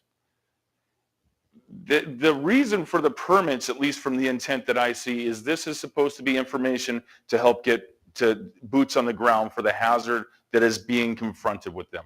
For most of the hazards that we see out there that are permitted, whether it be flammable and combustible liquids, whether it be simple asphyxiants like carbon dioxide, more than 100 pounds. This is a hazard to our first responders. And I'm not, there's no blame in any way, shape, or form on anybody like this. It's just a system right now that it seems like there's a gap. I would personally feel that information that we gather in that annual permit data, we can pass on to our first responders, so then they're aware of the hazard that's presented to them at 2 in the morning when we go on a structure fire. So that's something we can think of, and we'll discuss about that here a little bit. We also see mobile energy storage systems mobile. I wanted to make sure I gave the definition about that to give some clarification, because of course I highlight mobile energy storage systems. Okay, that's going to be the portable units. We're going to bring up the shipping containers that have wheels. They're going to bring something in for hurricanes or a natural disaster, so at least we can set the grid back up. The question would come on down to, what about a F-150 Ford Lightning? Well, that's supposed to power a house. That's supposed, they advertise it's to power systems and other items like that. That wouldn't be codified under this, once again, because that residential side of everything. And we see right there that the electric vehicle use has to comply with NFPA 70. So for anybody that's looking at the thought process that we're going to require annual permits for people to have an electric vehicle per the International Fire Code, that's not the intent of what we're looking at here. So the limitations to the code. Like Lieutenant Cassidy talked about and Captain Green talked about this morning, our consumer commodities, they're not mentioned in the code. And of course, that's just because of the limitations that we have. The International Fire Code is for structures. It provides that codification, the life safety for these structures within our jurisdictions. It doesn't talk about transitory equipment. It doesn't talk about transportation like the DOT is working on, or in air flight like the FAA is working on. We all have our different realms and we can't get out of them. So with the personal goods use, we don't have the teeth. We don't have the teeth with the fire code to try to enact and identify where all these items are. And that's the biggest issue that I've heard from these from the FDNY guys, is the fact that these scooters are everywhere and they're in people's houses. International Fire Code doesn't speak of that. So we have to find another way to first prepare our firefighters from the training like he continues to provide out there, and then of course educating the public.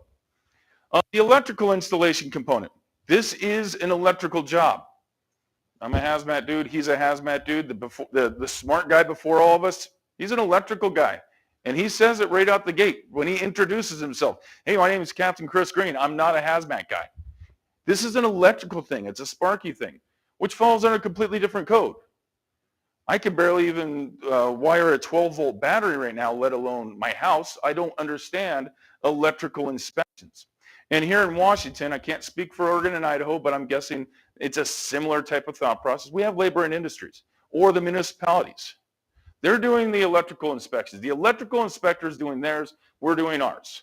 And sometimes our paths cross, but for our inspectors that are in the house, how often do our paths cross with electrical inspectors? Every now and then, maybe. It's not a common thing. So they're not experts in fire.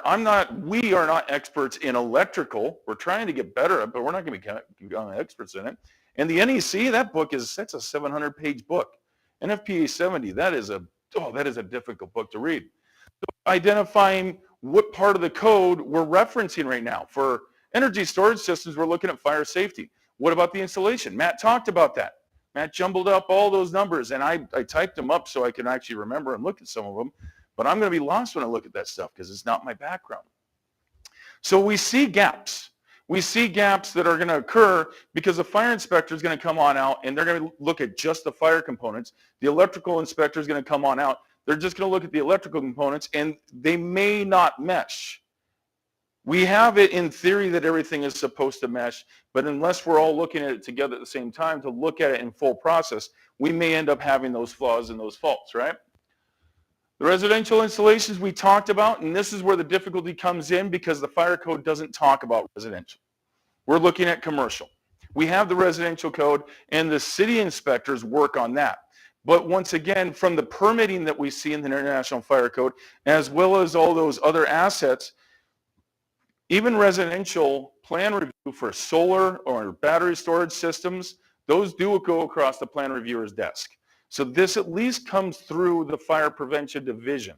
We have our permits, and now we have plan reviews that are going through an office somewhere within our fire department. So somebody at least has the opportunity to get eyes on this before it gets installed. Now the question comes on down to, what do we do with that information?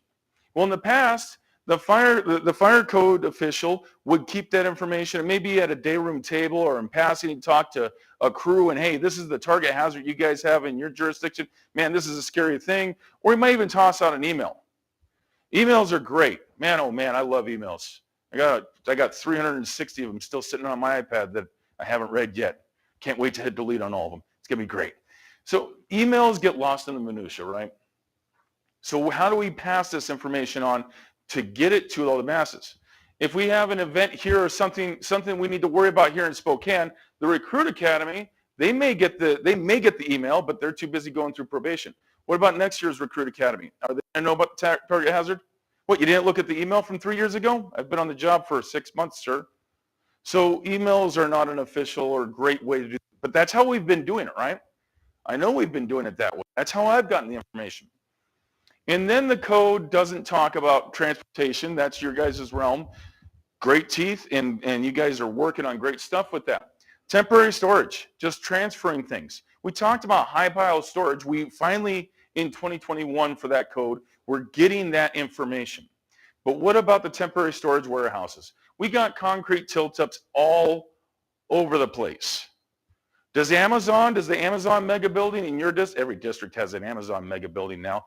Does the Amazon mega building have a specific storage area for lithium ion batteries? No. And what in there doesn't have lithium ion batteries? All of our consumer commodities that are powered have that lithium ion battery in there. And as Captain Green talked about this morning, yeah, they're supposed to be charged at, or below what, 30% charge they're supposed to be? Yeah, supposed to. When I got my last battery from Amazon, it was fully charged, right? The iPhone's 60% charge. So these are sitting in warehouses and they're not in a delegated area. They're across the entire warehouse. There's no way we're going to be able to address that with the fire code. So that's a difficulty. And then disposal. These gentlemen up here talked at length about disposal. They showed the cool videos. They discussed about it. We can discuss that with the code when it comes on down to it, because once it, not in the garbage truck, not during transport, but once it gets to a recycling center. Morris, Illinois, they had that perfect example that CST talked about, that everybody else has talked about here. That was an unknown building. We're not going to be able to capture those unknown buildings, but there are official buildings. When the cell block goes on down to Mesa, Arizona, what do they have for their codification down there in Mesa, Arizona? That's the question. The fire code at least discusses high piled storage, so we can at least start going down a direction right now. But it's still very, very infant in the requirements right now, because we're still learning the hazards. We're seeing what those hazards are today, and through the symposium that FDNY had back in September. We have research information, but it's still not complete. So we're still trying to figure out the proper separation, the proper suppression agents, the proper systems for these buildings. So those are some of our limitations. Now, of course, because we've been talking about codes and tables, we've got to at least have a video. So this was last week. Captain Green demanded that I put this video in. So I decided to get on TikTok and watch some videos. So what I did, this is in Louisville, Kentucky. Let's see if I can learn how to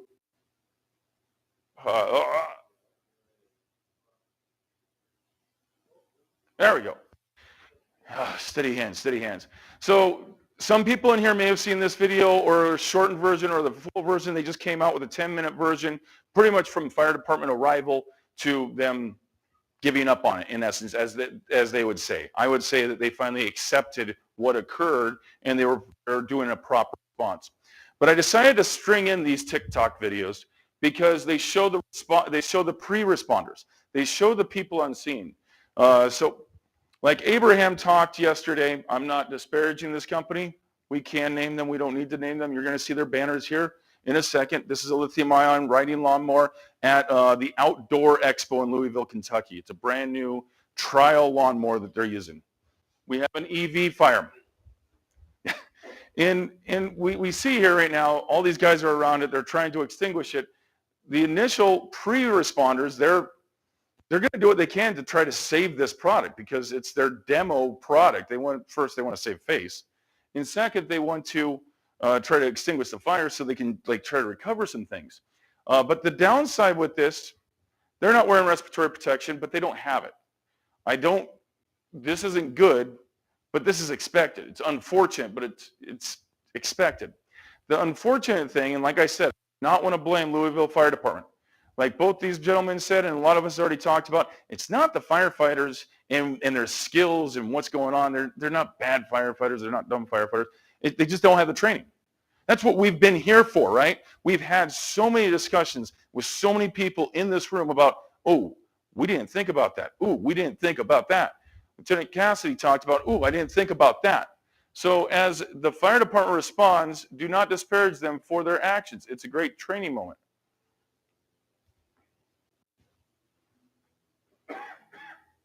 I cannot confirm completely the comments on the side, but I will tell you last night, in my deep search, when I went to the dark web, i.e. the second page of Google, the energy density and everything else like that, I was unable to find. So this had the information. I think it said 5 packs of 3.6 kilowatt volts batteries, so 16 kilowatt hours of energy. So more than a Tesla Powerwall within this riding lawnmower. And when I was looking at the articles, they're talking about how it's a very technical device because you got propulsion, you got a lawnmower, there's a lot of energy requirements with it. So we see the popping like Lieutenant Cassidy talked about in his presentation. See a firefighter trying to cool it. And I think everybody sees the critical missing item of PPE. I'm not these guys. I'm not going to try to identify what they're looking at and what they're trying to think about doing. Whether it be, even if it's not an EV fire, we should be wearing our BA, right? From the results that we're finding out here and the results that have come from research papers, what we've talked about in this classroom, those toxic products of combustion, the released gases.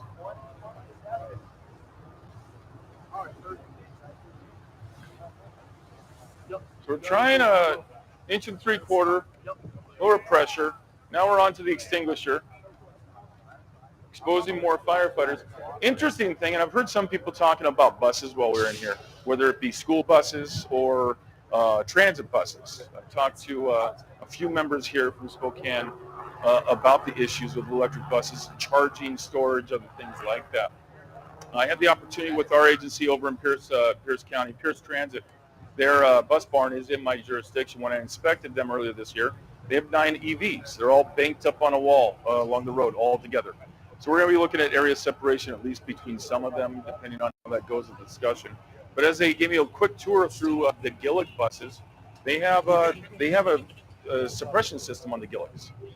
And interested, what's the suppressing agent? They're using dry chemical extinguisher.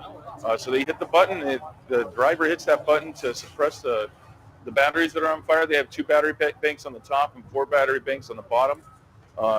And then they have 1 in the back as well. They have a large amount of dry chem.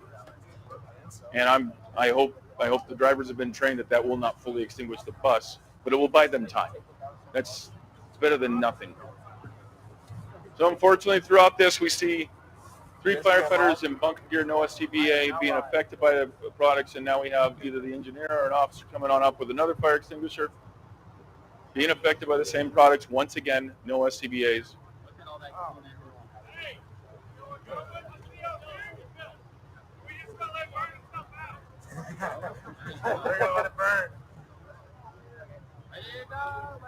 That's why I let this go on that long. I cut down a 10-minute video, but that last comment, our crews finally make the comment, we're going to let it burn itself out. We still have crews. They feel like they lost. You can see, you know it's feeling right there. It feels like you lost that fire. And we were talking about that last night. It's like, if you're putting 5,000, 10,000 gallons on one of these fires, are you really winning it? It's a lot of water. That's just insane. So it's a thought process and a culture shift. Like Lieutenant Cassidy talked about, it's a culture shift and it's difficult. The non-intervention thought process, we're going to roll up lights and sirens in a fire engine, we're going to hop on out and we're going to pull out a hose line, we're going to stand at it and stare at it. Well, that might be the right thing to do, right? We've talked about it over the last 2 days, and I know we're going to discuss it tomorrow as well. That might be the right thing to do, but my gosh, we got cameras everywhere. He's got his own camera crews following him around everywhere in FDNY. Everybody's recording everything, and if you don't put water on the stuff, you're not doing your job. That's your job. You're the firefighter, right? So it comes down to having that discussion. Now, of course, we're at the agricultural expo or whatever it is. These guys are roughnecks. They don't know exactly what we do. That might be an opportunity to come and talk to them. May not be, but it just comes down to informing the public of what these hazards are. And that's where we start getting into protecting ourselves and protecting the public as well. So I talked about plan review and I talked about permitting and other items like that. So this is a program that I have in my jurisdiction. I know a few may have it here. It's called First Two Size Up. I'm using it as an example. It's not the only pre-planned program out there. We have Pulse Point, Active 911. There's many other pre-planned programs out there, but they provide me a lot of good valuable information. With this neighborhood that I have there in Lakewood, I'm able to identify an electrical shutoff on the house down there. I'm able to identify that there's solar panels. So we have that link that we have added. Our fire crews have added that. Over here, I have a solar panel and I have an energy storage system on the Bravo side of the building. For your fire marshals, for the plan review group, if we have a pre-planned program for our agencies, they should have access to it. So when that plan comes across their desk and they identify a solar panel or an energy storage system or a hazard, potential hazard to firefighters, open up the computer, tap it, drop it in, put just basic information on what those hazards are.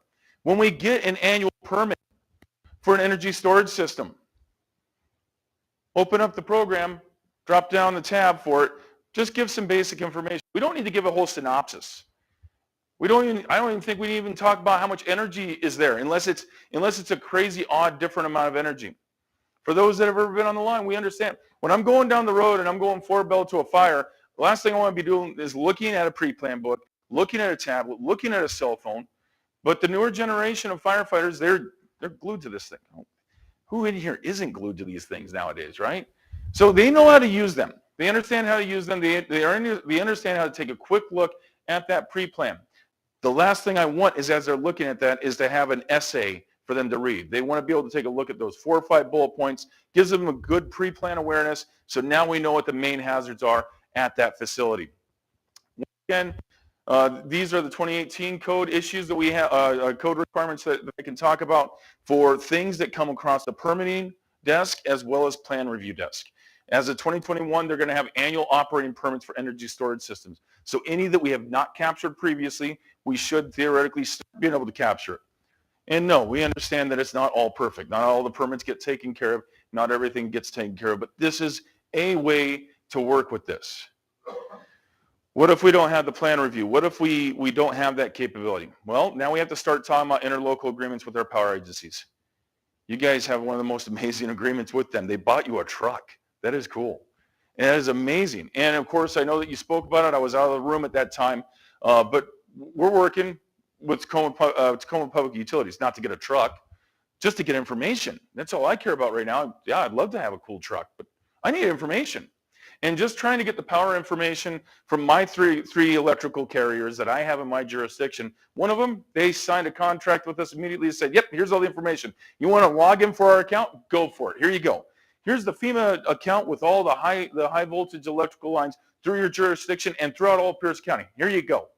The other two jurisdictions, we care for our customers' security. And we do not want to give that out. Understood. I don't want to pass it out. I don't want to sell it. We have been going through with our chiefs, and we're at the edge, the leading edge. Hopefully in the next month, we're going to have a contract signed where they're going to give us a list of where all the energy storage systems are within our jurisdiction, at least where they cover power, as well as where all the solar panels are. Once we get done with that, we're going to get to work. We get to do all the computer stuff. I send it to the people that are smarter than me. They're going to put it onto a shape file, and it's going to be able to plop up into here. And we can eventually start filling this stuff out so our crews are prepared for it. It still won't capture everything. We already talked about it. It's the do-it-yourself world. There's people that they're gonna hop on Amazon. You know what? Solar panels are only $89 for a 100-watt panel. Let's go get 25 of them and go get some Gorilla Tape and stack them on my roof. I'm guessing that person ain't going to be following the IRC or the IFC in any way, shape, or form. Let's go glue up all those batteries and let's set up and create our own Tesla wall. That's not going to be codified. We're not going to capture it all.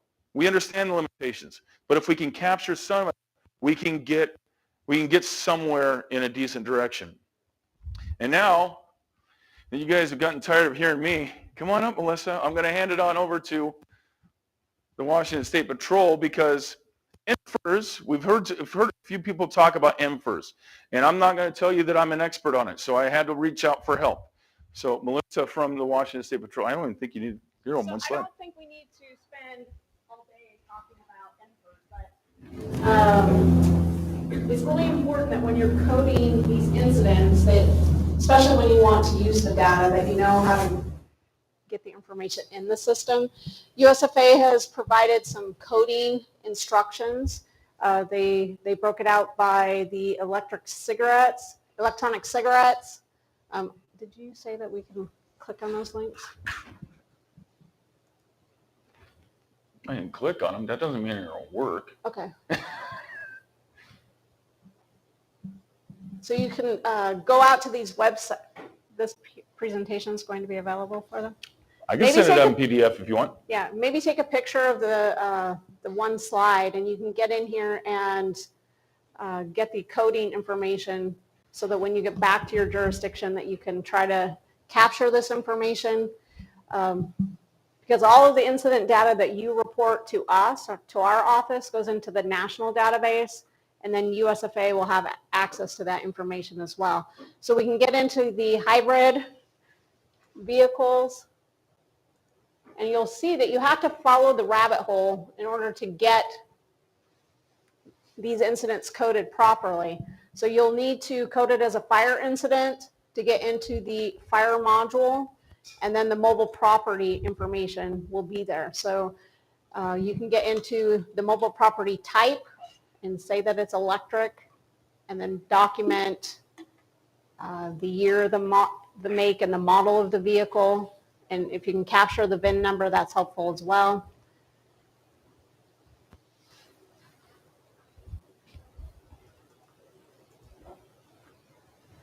The complete reference guide, if you're looking to document different power sources, solar panels are captured in the fire module, so you should be able to, I just did a search quickly to see if solar panels were covered.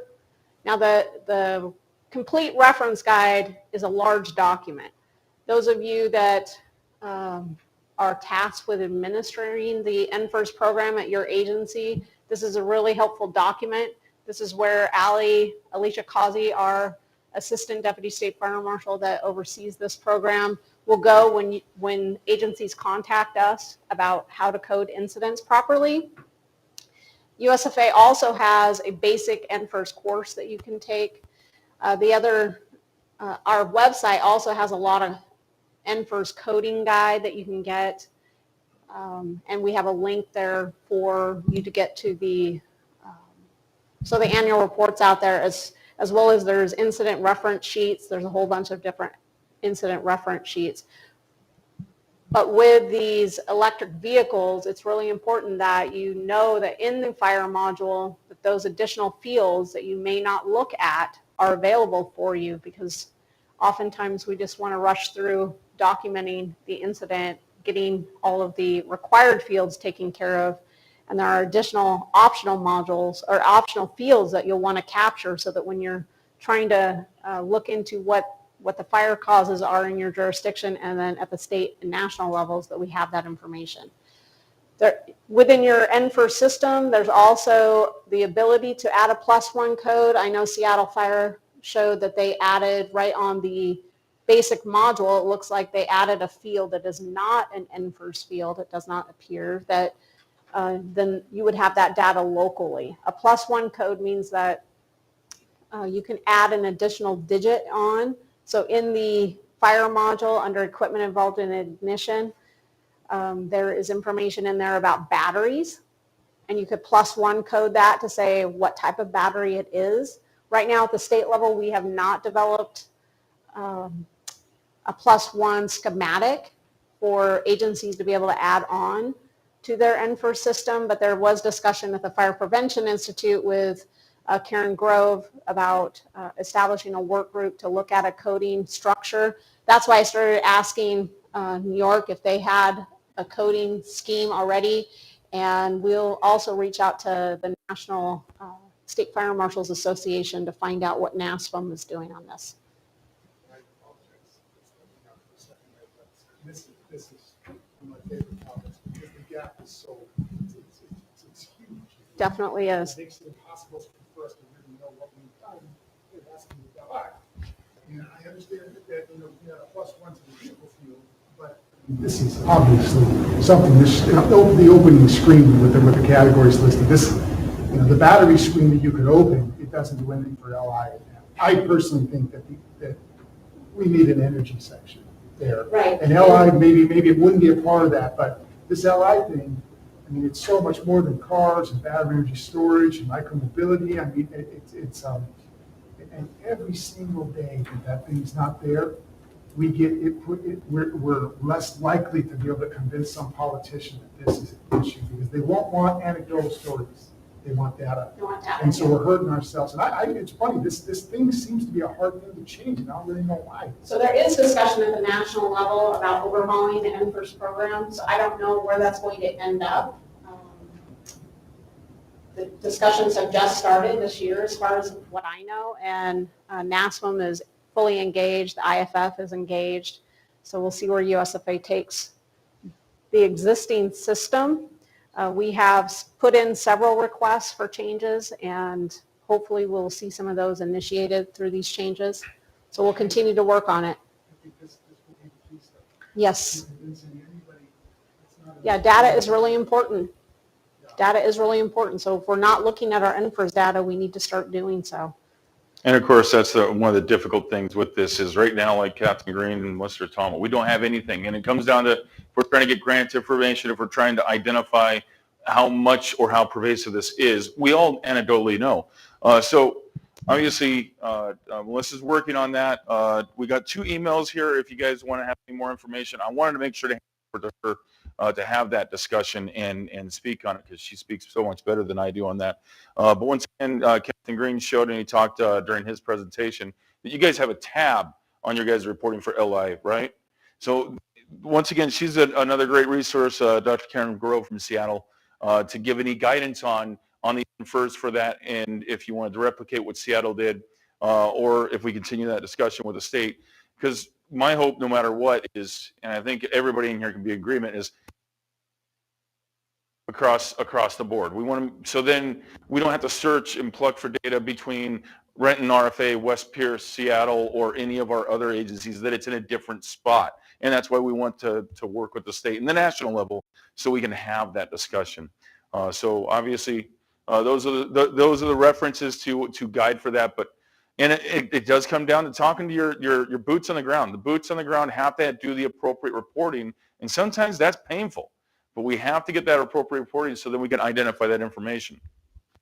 All right, I know we're past 5 o'clock, so I'll quickly past these last slides here. We already talked about First Use Size Up or any other electronic pre-planned program. We talked about the reporting. The biggest thing now is how do we capture the rest of the stuff? Everything else that is the reason that Lieutenant Cassidy is here for, because of everything that they're working on. Because the majority of fires are in residential areas, are in the public domain. It's not energy storage systems, it's not EVs, it's the personal mobility devices, it's smaller batteries, it's everything else like that we cannot capture with the code. And once again, that comes back to the prevention realm. I'm not going to say it's perfect, but that community risk reduction it can change things, it can provide information. Everybody in here that's my age or around, remember stop, drop, and roll. Any kid in the next 10 to 15 years that comes into the fire service should remember close before you doze. The work that UL NIST and the NFPA have pushed out over the years, it's stuck. It worked. So we need to be pushing on those things, just like the video of close before you doze that Lieutenant Cassidy pushed out. We need to talk about making sure we don't store these devices next to your egress door. We need to make sure we store them outside. We need to make sure we use the appropriate chargers. There's a lot that comes with it, right? Just like we talked about, we know it. These batteries are everywhere. And I know within discussions I've had in the last 2 days, there's people in here that are thinking about changing the arrangement of their house, and they're changing the charging systems that they have in their own personal goods and beings. That's when I know it's a good class. The classes nationwide that I've been to, when I go back home and I have to rearrange something in my own personal house, I know we've succeeded. That's a good class, without a doubt. So we have all these different resources, and I talked last week with the WSP. They're going to start shifting and adding that to their message as well. The local entities can absolutely do that. The CRR groups in the prevention field, have they been talking about battery safety to the children, battery safety to the community, battery safety to the elders, on where we're charging these devices or where they're being stored, or making sure the cell phone's not under the pillow, other things like that. But we also need to make sure that our responders know.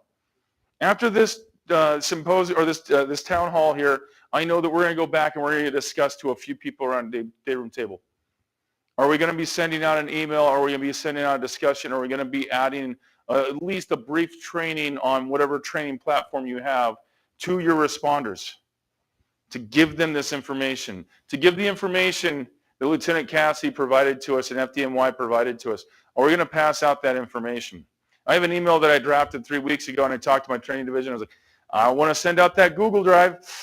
We said, let's hit the timeout because we're doing this in a week and a half. So it's saved as a draft, and it's going to be 10 times long. I'm going to make sure it's not unbelievably long. I swear, Curtis, it's not going to be the same length as my normal emails. 4 pages to the max, maybe 6. You need to make sure we get the information out there, right? And FSRI is an amazing entity. So Derek will be talking tomorrow, I think, tomorrow morning, right, Chief? He's going to provide those tools. I've already assigned FSRI classes to my agency for the Surprise Arizona event, and looking at the research that have been provided, that ATF showed yesterday. Great training. It's free. There's more than enough free training resources. The QR code Lieutenant Cassidy brought out. The WSP, Scott Lancaster came on up. Captain Green brought him up. You got his email. He sends him out everywhere. He brings in Hazard 3 and Gary Sharp. He brings in the training. So don't sit there and think that you need to pay him. Don't think that you need to pay for Lieutenant Cassidy's airfare to come on back. Scott will pay it. Don't worry. He'll take care of it. He's got money. So without a doubt, we need to train our crews. And the communication, the conversation comes on in. So,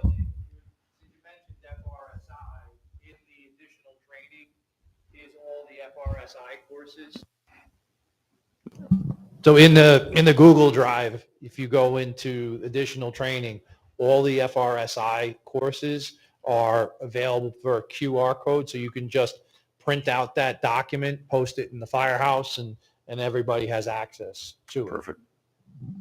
Yeah, that's perfect. And I tell you what, just like, I think I heard your voice first time 9 months ago on one of the FDNY podcasts. It was that 16-minute podcast. And it changed my thought process. It changed mine. I wasn't able to, I was still trying to formulate and frame out what I wanted to tell our crews, because I as one person, I can't change the culture of my department with a single email. It does come on down to continuing those conversations with your training agencies. So yes, we went 7 minutes over, but hopefully we did get some good information on the reporting data, the limitations that we have in the code, and how we're trying to address things. The last thing I do want to say is, once again, Dr. Karen Grove with Seattle Fire, they ended up fast tracking their edition of the code. They're going to be adopting the 2021 International Fire Code. And like the mentions from all these classes, NFPA 855, that's codified by Seattle. The International Fire Code does not have it referenced. So that is a lack, that's a gap that we have in there for the NFPA. So once again, if you want to talk about how they interact with that, both FDNY and City of Seattle have additional parts of their fire code. They're very robust. I'm going to say it's probably not the entire answer. I don't think any of the fire code is the entire answer, because this stuff is everywhere. But once again, contact those members if you want to find out more information. And if you did want a PDF of that PowerPoint with those links, feel free to hit me up afterwards. Thanks, Cap.